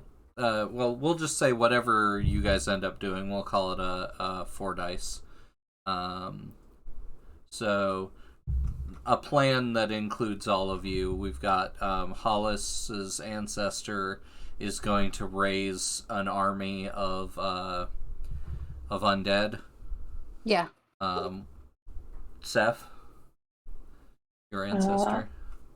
my ancestor is actually. I made a mistake. I said that they're shifter. They're Nerid, but they're gonna be the witch type word that can use the words of power. Oh, an arcanist. Yes. Cool. So they're cool. gonna be an arcanist Nerid. Oh, awesome. And I want them to. The idea is that while the army's being raised and Elise is doing whatever Elise is doing, they're barreling in front and they're just gonna blast and shout into like the oncoming like convoy. Like clear the area of anybody that's in the way. Nice. Yeah, kind of sonic boom style. Just cool. And Elise, what's your ancestor doing? My ancestor is... Well, my ancestor would likely be aiding the dying and trying to give them peace, but since Elise is in their body and not the actual ancestor, she is quite frustratedly trying to find the source of the most sort of aggression in the hopes of perhaps locating their target, whoever it is they're out here to kill. Okay. So why don't you all make a 4-die roll and just tell me what action it would be? At least that kind of sounded like maybe survey? Survey seems sensible. Okay. Since everybody else depends on yours to a degree, we'll do that one first. Well, my ancestor might have been very good at surveying, but I'm not. So for you, it's still going to be 4 dice. I see. Well, then that's possible, I suppose. Yeah, you guys are all masters of your craft. Ooh, that's a crit. My ancestor was very good at surveying. All right. So yeah, you can describe exactly what you find. You guys are fighting basically sort of proto-Nazis with a lot of occult backup from some really horrible factions. And you're able to find a source of extreme aggression. It's definitely not coming back as fully human to you, fully mundane. There's something out there that isn't like the rest of the enemy. Something grander. Something to actually be afraid of. Mm-hmm. So shall we target that? Yeah, absolutely. Okay. Oh my god. So Seth, do you want to make the next roll? But I'm not actually sure, other than target, what I would use. Ooh, target makes sense. Or command for words of power. Ooh, yeah. Yeah, I could see target, command, or focus. It's going to be 4 dice regardless. You just sort of tell me what it looks like, what kind of action it feels trying like. to eat me. Okay. Well, I'm gonna do target, I think. So not maybe not necessarily a specific word of power, but enough to alert, startle, and perhaps bust some eardrums. Yeah. Okay. Like power word deafen? Yeah. Or Nice. rupture or tear or something. Or I like that. All right. Yeah, you got a partial success. So yeah, I think this shock wave of your booming voice, and maybe it's even like there's something in your physicality that's like frog-like, yeah, and it expands, and when you do your word of power, it just collapses like a sonic boom, and it just goes throughout the battlefield in front of you. And yeah, you watch as people get knocked off their feet, and the smoke around you clears, and you can see, just all these bodies that have littered the ground, your enemies and your allies, and they're just in this mass of bodies that you can't even detangle. All right, Hollis, what is your ancestor doing? Let me see. It's not Reshape Corpse, or maybe it is Reshape Corpse. It's the next one up from that. Yeah, let's see. So you've got Animate Corpse that you can do like on a larger scale, and then you've got Reshape Corpse that'll allow you to modify an animated corpse to alter its size and shape, give it additional forms of locomotion, and additional forms of natural weaponry. Okay, I'm gonna go with it's just animated corpse then. Okay. And just a really powered up version. Yeah. So that they can, pick their guns back up and continue firing them. Oh, awesome. Okay. That's gonna be a focus roll. Okay, and it's 4 dice? Yep.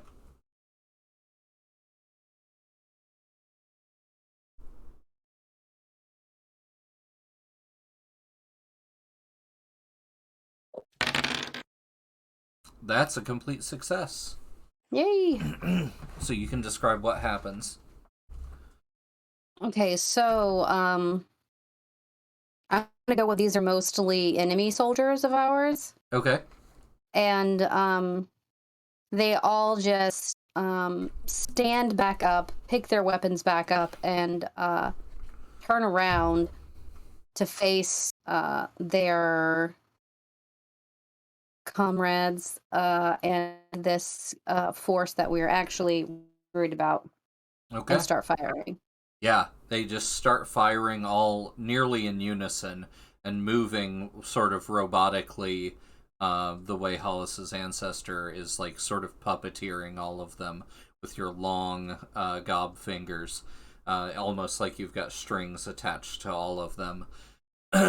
The smoke starts to clear and you hear thud, thud, thud, and something comes running out. It just barely breaches the smoke, and Elise's ancestor can sense that this is the thing she was sensing, and you see a head poke out of the smoke, its body still obscured, and it's hanging over you guys about 10 feet or so above you. And its mouth opens. It looks like a troll, but it looks like a primordial troll, and its mouth flays open like a predator, with just big teeth coming from all sides, and a second mouth gnashing its teeth. And it looks around trying to get a target, and it just arm comes out from nowhere and just sweeps a bunch of the soldiers that Hollis's ancestor had just brought back to fight. Just sweeps a group of them away and steps forward, and just gunshots are hitting its torso, and you can see it's not even leaving a mark on its front carapace. And it roars again and then starts toward all of you.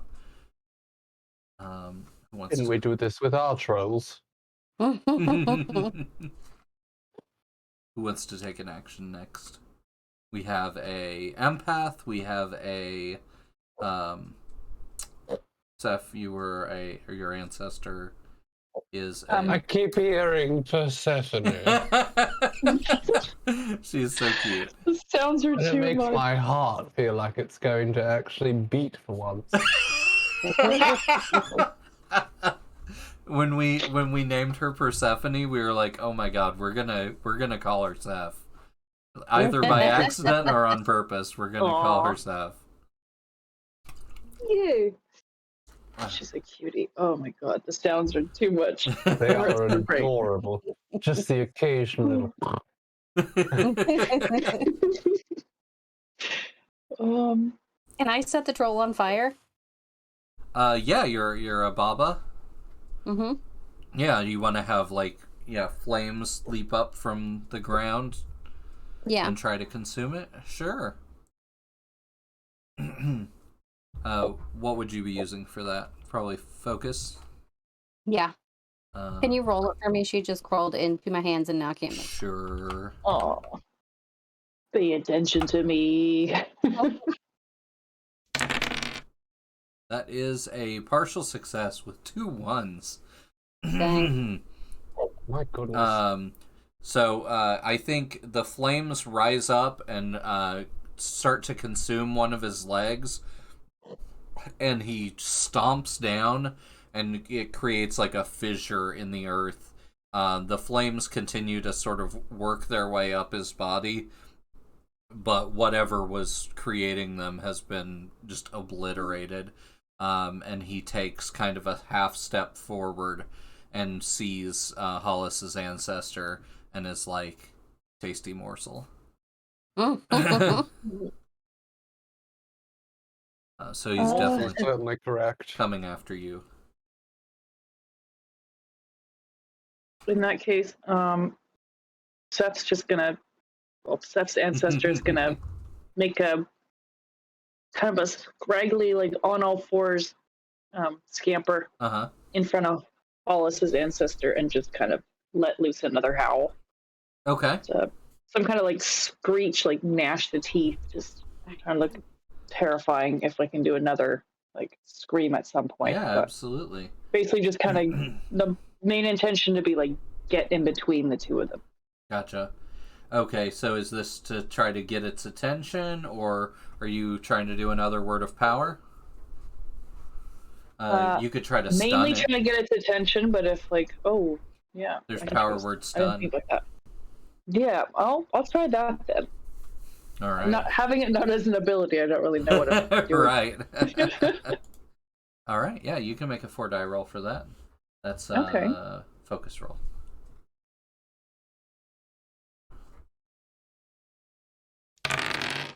That is a critical. Nice. My favorite kind of roll. Okay. So yeah, you can describe what happens. You just successfully stunned it completely. So, seeing that it's making a beeline towards or at least it's interested in Hollis's ancestor. Seth's ancestor is gonna get on all fours, grudge crawl in front, and kind of plunk themselves down, silverback gorilla style, on their knuckles, and just like heave ho, just a big ol' like scream. Stan! Yeah. Lots of spit and gob stuff flying everywhere. Yeah. Its roar earlier with the spittle is nothing on yours. You crouch down in front of it and let out your incredible toad-like roar from deep within your belly, and the force of it just you see its eyes just kind of just go wide, and it just loses all control over itself. It stumbles backward, and is using all of its effort just to stay from falling over. It's completely at your mercy, all of you. Okay. So Um, Hollis is being attacked by a pig right now, so at least Sweet pig. sweet pig. Morningstar, do you need any? Do you need empath powers? I actually just brought them up. Oh, okay, cool. So, well, I was thinking potentially I could attempt to use Majestic Presence, but I don't actually know what coven tier we're at. Let's say 5. All right. You So have that to might be at work. least 4 because you have mastery, which allows you to have 4 dice for your actions that you're good at. So These are the masters, I see. All right. Well then, yes, I might attempt to use Majestic Presence to try and keep this... What is it? A troll, you said? it's very troll-like, yes. It's troll-esque. Keep this troll-esque beast stunned for a moment, because, frankly, I think that's the only ability that can do anything. It is stunned right now. Yeah, but you could definitely keep it stunned. Keep it further stunned, because I can't attack. Yeah. Unless my ancestor has, some other a rifle in her hands or something. Well, or any general power that you want. It's just a family heirloom. You all just have like spell gun. Everybody has a True, revolver. I didn't really think about whether she has any general powers. But yeah, let's say Majestic Presence usually doesn't require a roll, but let's just do a 4-die roll, if you would, Morningstar, and All right, see how it goes. Let's do that. Let's see if it's a very unmajestic presence. Elisa's mother might not be quite as imposing as she is, because Elisa is so ill that this is just her mother. Ooh! Oh dear. Someone's about to get knocked aside. Yeah. You assert yourself and your dominance and your majestic nature to it, and it sort of swings its head side to side and tries to shake off the stun, and looks down at you and starts to lower its head, and you think you've completely got it under your spell and it can't hurt you, and as it gets close you see that it has a swastika carved in its head. What the hell? And Nazi troll. Nazi troll. Nazi troll. I mean, we do get a lot of those. And it reaches down and clamps its mouth onto your arm, and you hear it like chuckle, and then it pulls back away from you, and you're like, it didn't hurt me that bad, but you look down and your arm is completely gone. My arm is gone. Oh my god. It's just a flesh wound. And you're like, wait, this is what happened to Seth, not what happened to me. But yeah, it bit with such force and such razor sharp teeth that it went straight through your skin, and you barely even felt it. These bloody Nazis. Yeah. I didn't think I'd ever get bitten by a Nazi. But... The gunshots continue to fire from Hollis's ancestors' raised army, but it's not really doing much to the creature.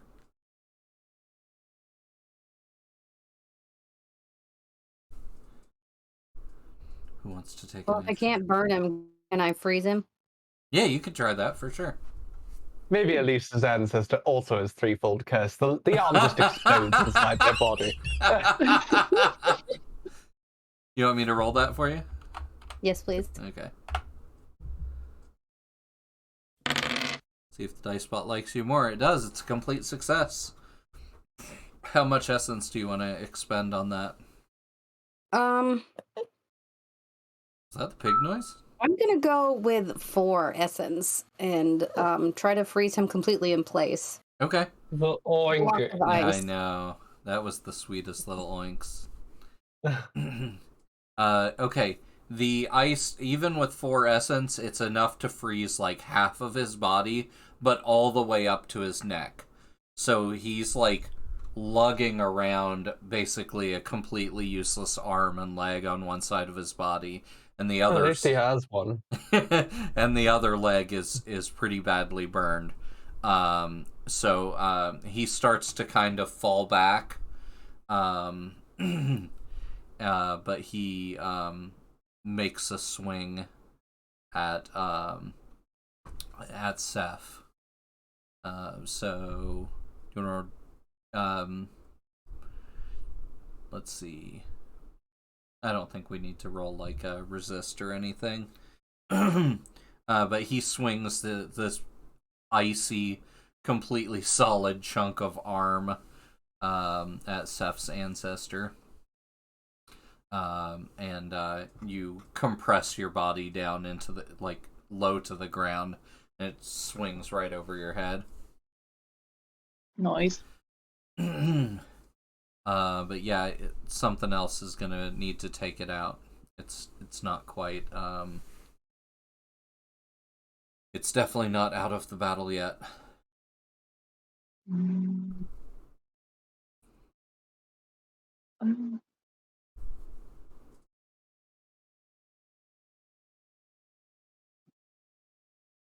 Oh, Elise, did you say you wanted to use threefold curse? I was mostly joking about. Oh, okay. It makes sense that your ancestors would be like, we gotta teach this one to all our kids. It's the only thing that saved us at the Battle of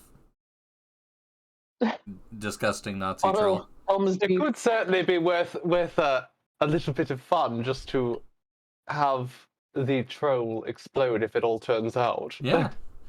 Yeah, you can make a 4-die roll on that. Right. Well then, I think I shall try that because it does make sense, as you say, for Elise's ancestor to know the same spell that Elise relies so heavily upon. Yeah. Rebecca DeBencha says, insert battle name here. Later. Insert battle name here. Yes. That is exactly what it's called, yes. All right, that's a partial success.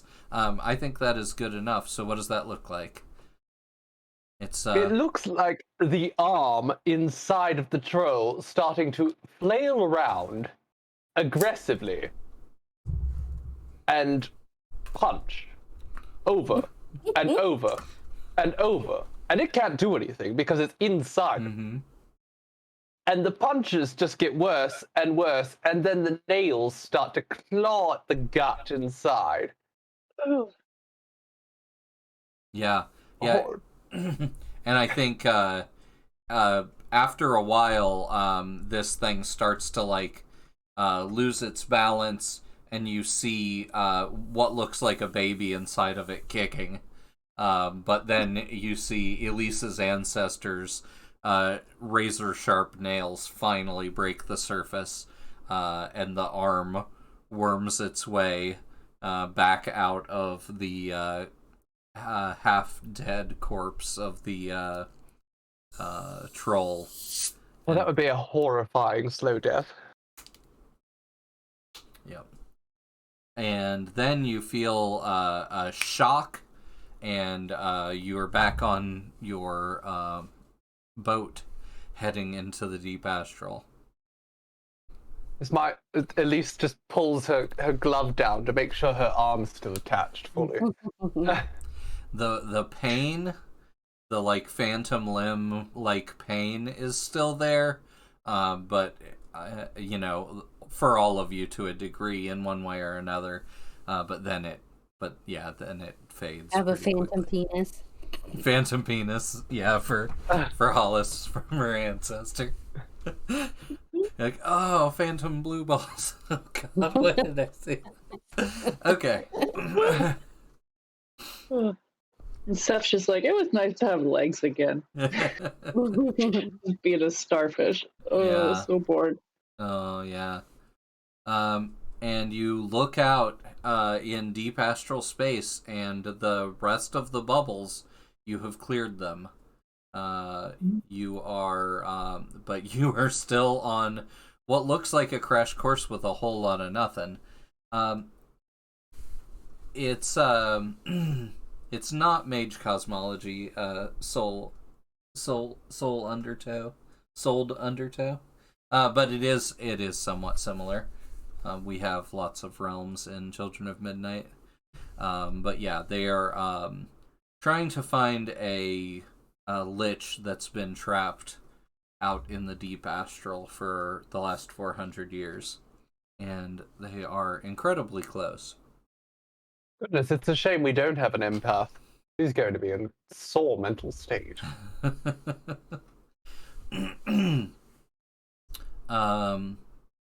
So you have some time now until you can sort of tell that there's like almost like a shimmering, shifting border, but it's so far away.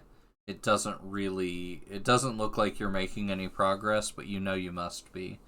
So you have a lot of time to sort of use your arcane senses and things like that. Okay.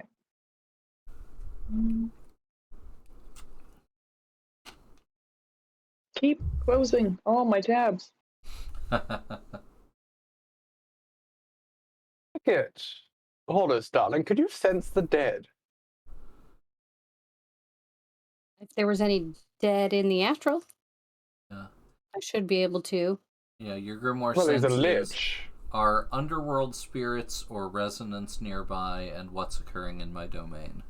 So yeah, I think underworld spirits, or at least liches are strangely tied to the underworld to a degree. It's not like it would be the easiest thing ever, but it's definitely sort of more in your wheelhouse than in most. Okay, I'll see if I can smell for the lich. Okay. He hasn't washed his clothes in 400 years. I'm just picturing Persephone doing it, like looking for truffles. Snorkeling. All right. What do you want to roll for that? What do I know? I guess no, focus. you don't usually necessarily roll for that. What is your focus? And I'll do it as a 3. Okay, 3. And roll, and do it at reduced effect. Hey, you got a 6. So even with reduced effect, that's still like a partial success. So yeah, you get 2 pieces of information. So what you were looking for is, can I smell a lich? I'm gonna say that'll kind of use. It smells like lich in here. That'll kind of use up both of those. I think, yeah.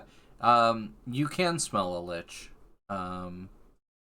He doesn't really put off the same. It could be you wouldn't normally be able to smell it, but if there's been a lich here for 400 years, the smell has kind of spread out. But yeah, he's definitely around. You're not going to be able to like pinpoint him based on that, but you definitely know that he's been here, is around here. So we can start calling his name.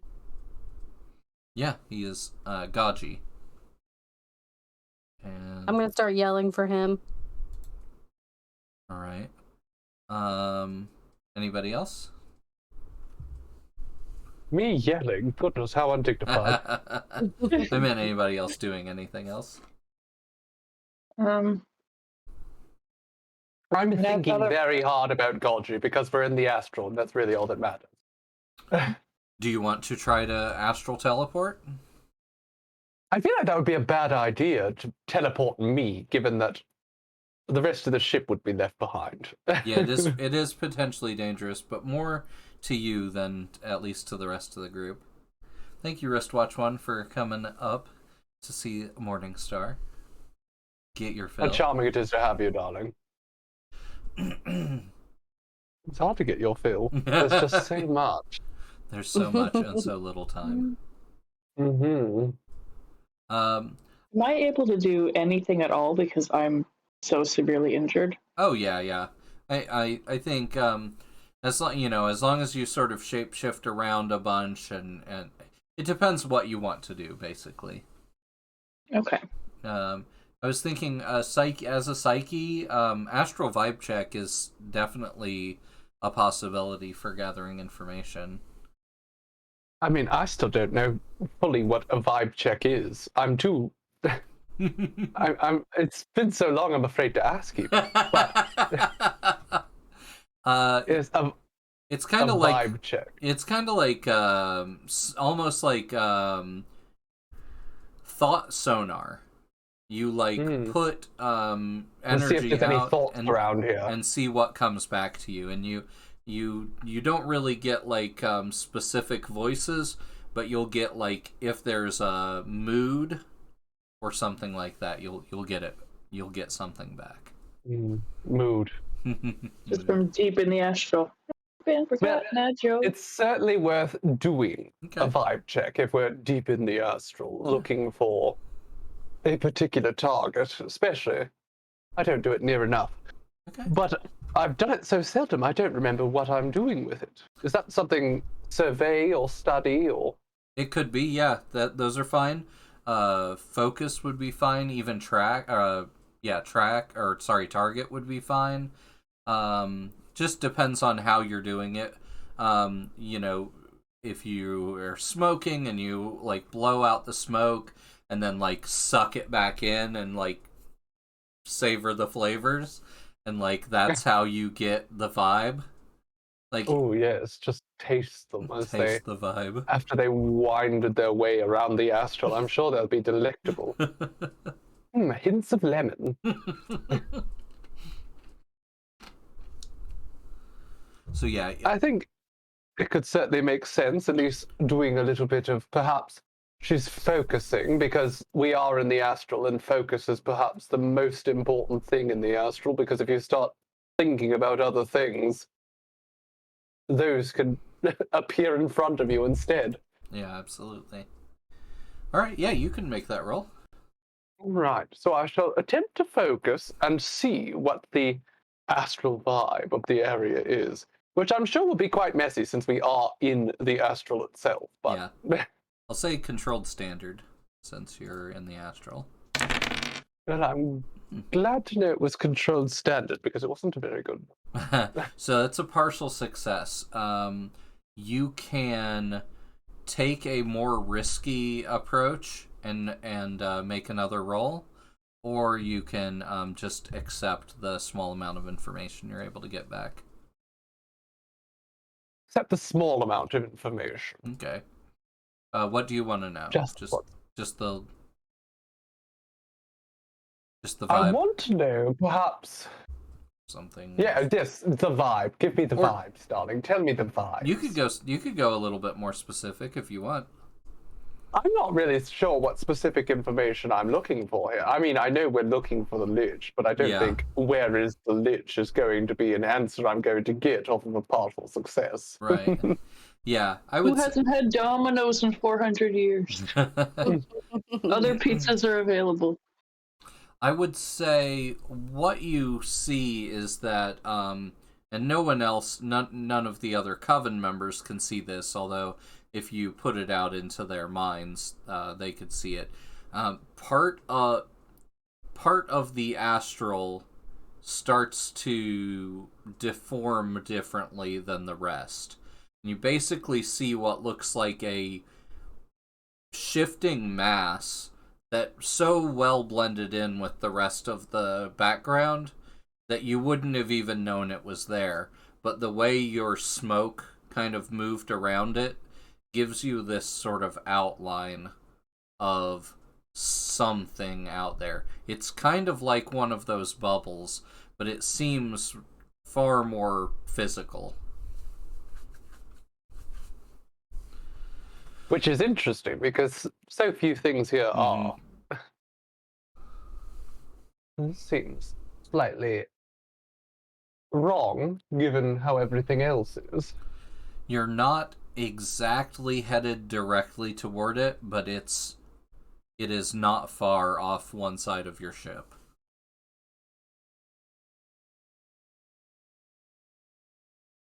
You'll probably pass it in the next 3 minutes or so. Port or starboard?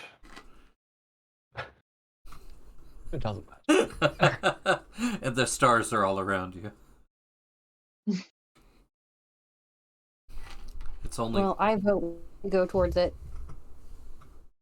Sure, let's crash the ship right into it. Okay. How do you want to redirect the ship? Using what force? If we think really hard about it, that'll work. Mm-hmm. Can everyone think very hard about moving the ship? I'm thinking about space Group Queen. focus, perhaps. Yeah, like a group focus. And we all think very hard to try to move the ship in. Okay. Yeah, I'm gonna say the closer you get to it, the more Elise senses an intelligence to it. And you know what, I'm gonna say a group focus would be fine, but I don't feel like there's any real necessity to rolling. Once the three of you set your mind to this, as if it is listening to you, it moves toward your ship rather than you moving to necessarily intersect with it. Love the astral. I might just stay here. Someone's gonna clip that and just cut the end off. I love the ass. I love the ass I'm trolls. Cosmo Kramer, the ass man. How considerate of the bubble to move over. It's Bubble mud. almost like, even though it looks like it's just the astral background, it sort of starts to come over the bow of the ship like tar, almost. And it just sticks to everything and starts to envelop the ship. And it gets up to you, and it just envelops you, almost like those bubbles, except, again, like I said, has way more physicality to it. And you just sort of feel it wrap around you. I would say like a warm hug, but it's not warm. It's like a room temperature hug. You just sort of feel it pressing on you from all sides, and also in your mind. And you hear a very soft voice telling you that, wow, aren't you a lucky few? It's been eons since I've had a visitor. Sounds like we found the right person. Without a cheese plate. What's that? I said, and here we are without a cheese plate for a rude guest. We could make a cheese plate. It's the astral. Just think of one. You see in your mind's eye sort of a copy of yourself, and your minds just sort of fall inwards to where you're just sort of inside your own mind, but you can hear each other's thoughts still. And so Hollis sees a copy of Hollis standing in front of her, talking to her. Elise sees a copy of Elise, and Seth sees a copy of Seth. And a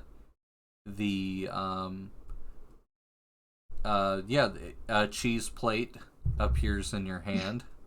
And the two of you sample cheeses and wines, and it seems friendly and excited to have guests. But for some reason it has separated the three of you, but like I said, you're still able to hear each other's thoughts.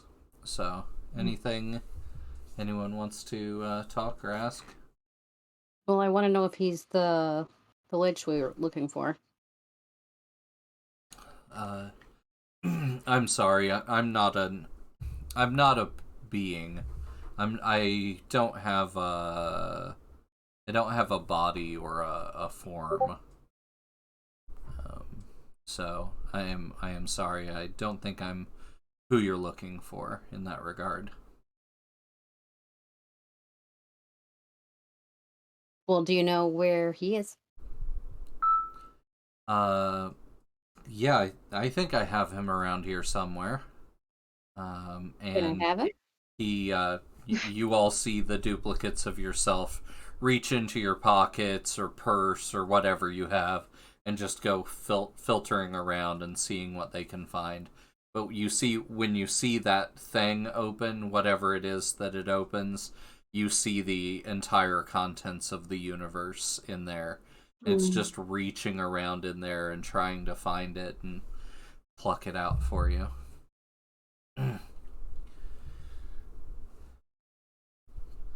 Seth's resisting the urge to stick their hand in the bag and what's in there for me? The universe has pockets. Ooh, nice universe you got there. I want to ask it, what do we call you? What's your name? We don't know what it is, so I figure it's rude just to show up. At least we brought cheese. Just call me the Infinite. The Infinite. That sounds vast. It is. I am vast, but I'm also lonely. Oh. And it is very good to have you here.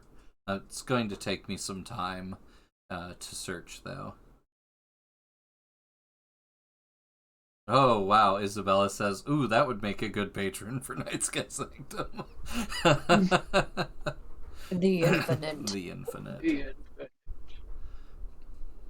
Or you could have a tiny version of it, the Infant.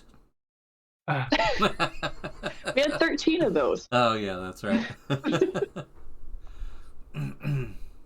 But yeah, you guys have... Infinitesimal.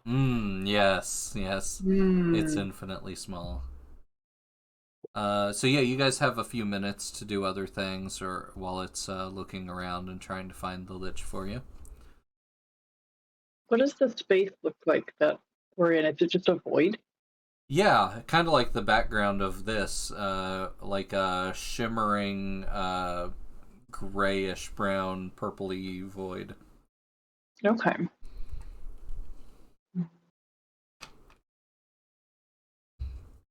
But there's a ground, or are we floating? It's a ground when you need it to be a ground to walk on, but otherwise you're just kind of floating.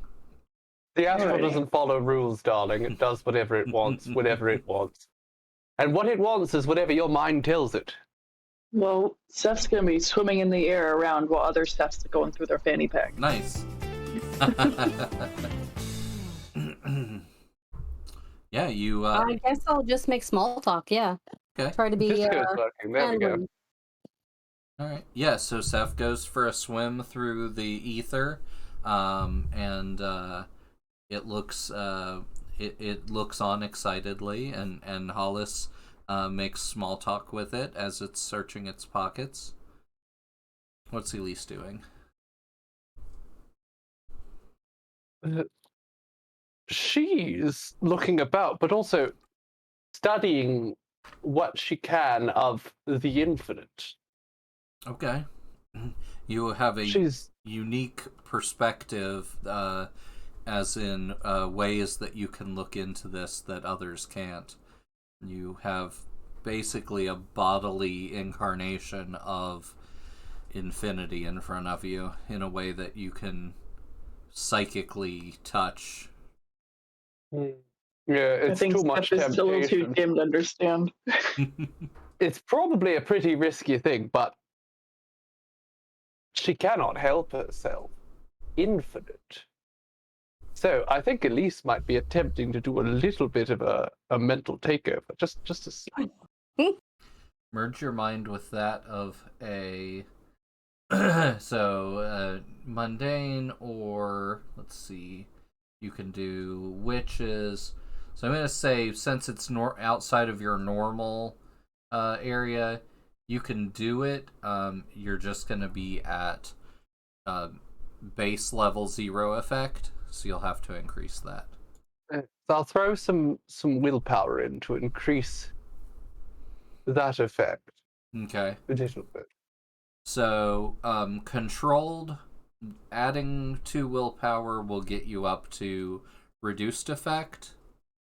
If you want to go up to risky, that'll get you up to standard effect.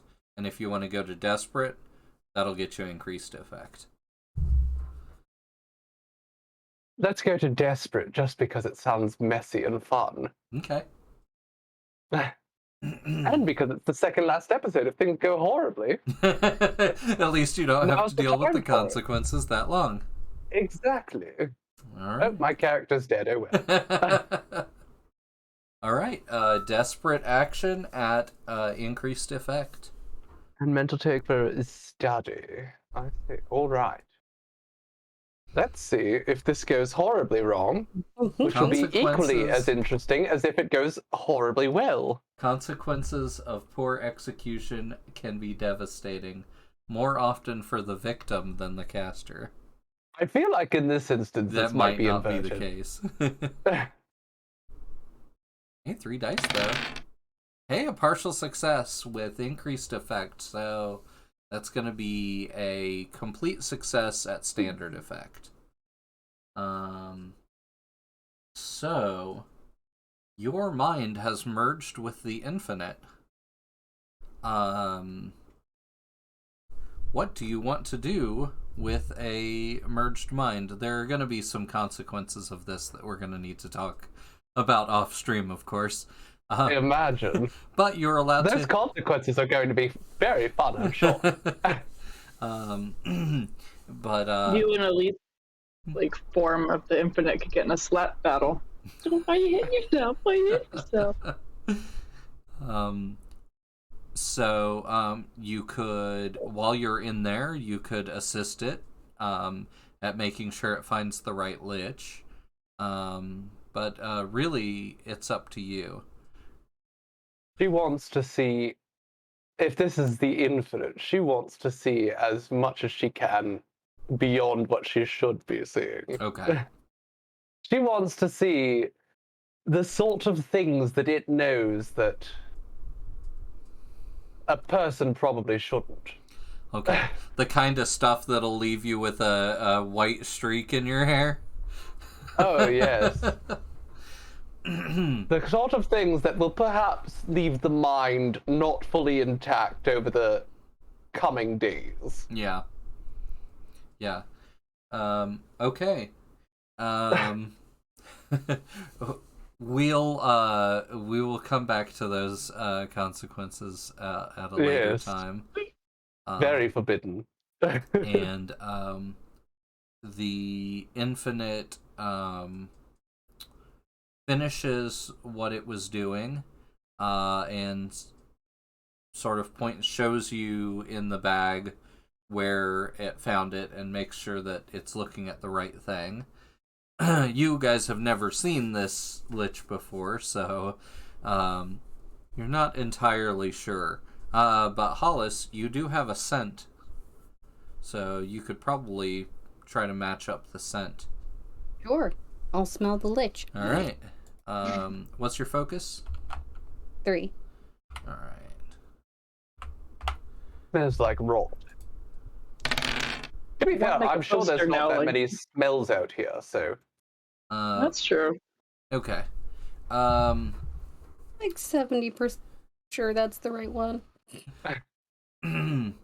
Yeah.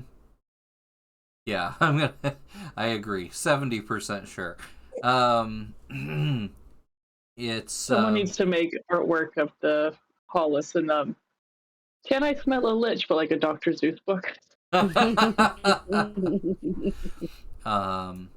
Yeah, so he brings him out to you, and you also recognize the raven hair, and that's what clenches it for you, because you're not entirely sure up until that point. But when he brings him out of your pocket, oh no. Sorry. But when he summons him from the pocket or purse or whatever he has brought him out of for you, you see that it is indeed the raven-haired brother. And as soon as your hand touches the Lich's hand, the vast spell that they had cast upon the three of you to bring you back goes off, almost without warning. You have a split second if you want to take a final action, but you are being teleported back to your Covenstead. I guess I'll hold on real tight to that Lich's wrist. While floating and swimming around in the air, I'm going to spin around and give the thing a little smooch. Like, bye! Sorry. Thank you. Exactly. What state is Elise in?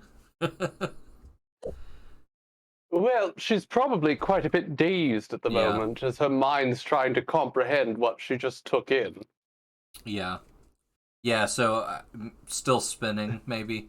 Yeah, it's a little bit reeling. Her eyes are a little bit dazed. And Alright.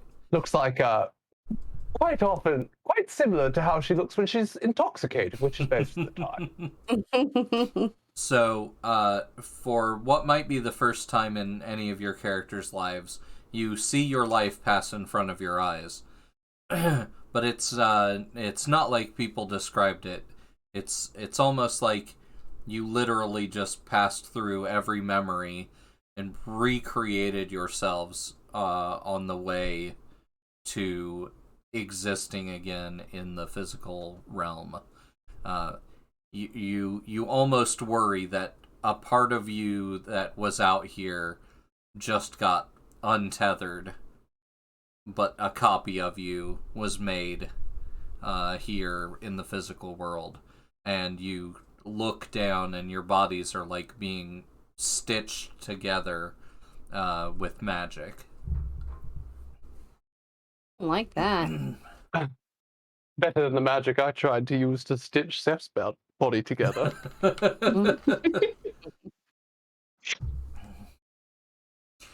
And at this point, you can hear sirens and hovercrafts flying around outside of your island as the Red Watch are continuing to look for the center of the wild magic that you cast to go in. And so you must quickly go to cast Drawing Down the Moon. Apparently the Balzaphon has been flying around and trying to distract the Red Watch from finding your island. What a good guy. Surprised they haven't found it already, in all honesty. Why don't we just kill them? That's balls of fun for you guys. Who wants to do... Lives up to his name. Who wants to do Drawing Down the Moon? Elise is in no state to be doing anything, because right now, the secrets of the universe are reeling through her mind at lightning speed. Yeah. So, might need to be somebody else who's not currently on a trip. Yeah, I would actually say the secrets of infinity were flowing through your mind at the time that you had that experience of being like recreated in the physical world. And so some of those infinite experiences just got tangled up in your essence. Ooh. Oh dear. My essence is no good anymore. Or better than ever. Now your essence is extra spicy. It's got a few different Elises in it at once. Mm-hmm. At least doing like the Spider-Man point. Oh, yeah. There's 30% more Elise per Elise. Oh. And I think Seth is in no physical shape to do it. I definitely feel like it's Hollis's turn, but you'll have to roll it for me. Yeah. How many? There's a pig. 3. Drawing down the moon. Elise is now a lich. That was the plan eventually, but we never got enough. That is 6 essence and 3 willpower to each member. Nice. Oh, smashing. That covers all the consequences I took. No, it doesn't. It doesn't really deal with the long-term mental issues of merging one's mind with the seer of all things, but Essentially having a cosmos milkshake. Oh god. That cosmic milkshake brings all the police to the yard. There's the red watch to the yard. Yeah. Okay. All right. Well, that is an interesting place to stop. So, next week, as we said, will be Graham Gentz will be joining us. He will be running a special for us called Under the Autumn Strangely, based off Over the Garden Wall, which we're very, very excited for. Very Halloween-y. We might be doing something special next Thursday.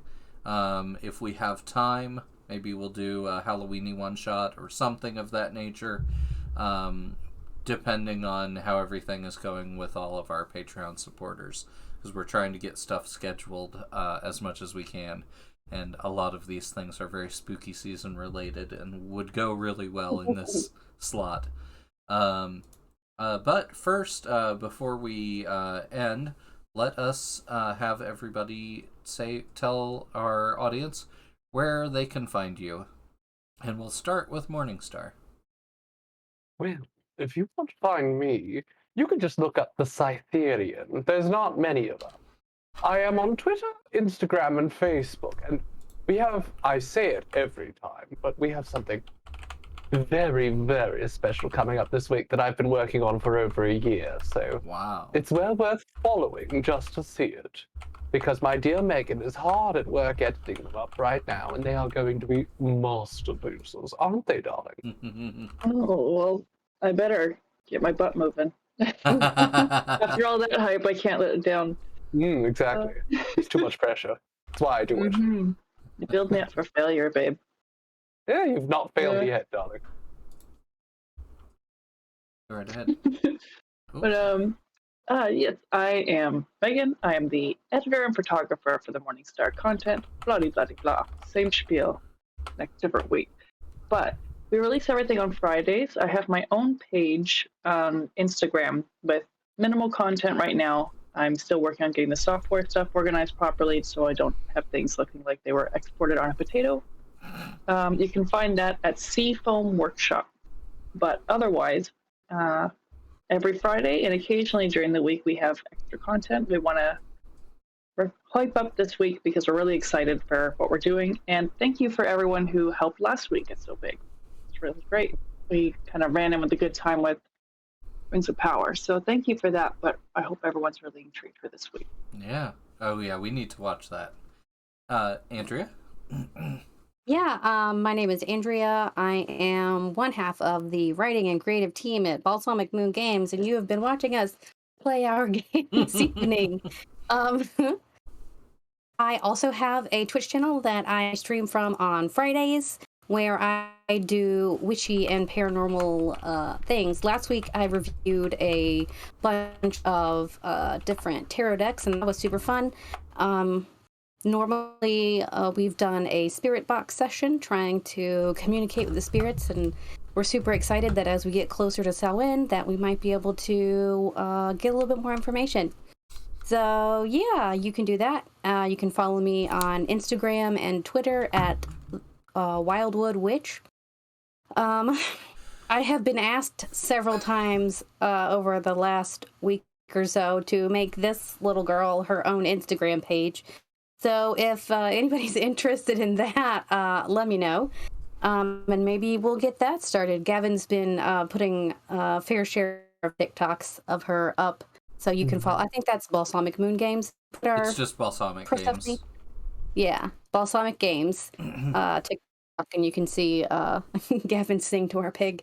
I don't know why. As soon as I get a hold of her, I start singing. It doesn't make any sense. I don't want to sing on the internet. I don't want people to hear my voice, but I cannot stop from sharing videos of this pig. So that's how awesome they are. That. I'm willing to sing in them. Yeah. I am the other half of the writing team of Balsamic Games. We made Children of Midnight Coven. We are continuing to write it. We are close to releasing our first expansion for the game, which includes 4. That's this number, Matney. 4 new grimoires. So the 9 that are in the base game, as well as Cosmic, which are kind of like a D&D style warlock. Like they have a patron. There are Swamp Witches, which are really awesome, very self-reliant. They can do Drawing Down the Moon alone. We have another one that I can't talk about because it's still pending. We're in talks with the movie producers to make sure that we're allowed to use the name of their grimoire. And lastly, we have Hedge Witches, which if you have been following along, you might have seen. A couple of Drakes were with us about a month ago, and one of them played a Hedge Witch. They're really awesome. They move between worlds in a really interesting way. But I want to say a special thank you to all of our Patreon subscribers, Patreon supporters, who have been making our life so much better this last week. So thank you all so much. You will see your names in the credits afterward. And I want to say thank you so much to Morningstar and Megan and Andrea for being here with us because we have so much fun. Well, thank you, darling. We wouldn't be able to have the fun without you. You take us on an adventure every week. It's your adventure. I'm just along for the ride, but thank you. You're just the wise master guiding us. And every single NPC. I try. All right. Well, it has been a lovely night, and we will see you for the special episode next week, and for the Wildwood Witch stream on Friday. And otherwise, have a wonderful evening, and we'll see you again next week. Bye. Goodbye, darlings. Bye.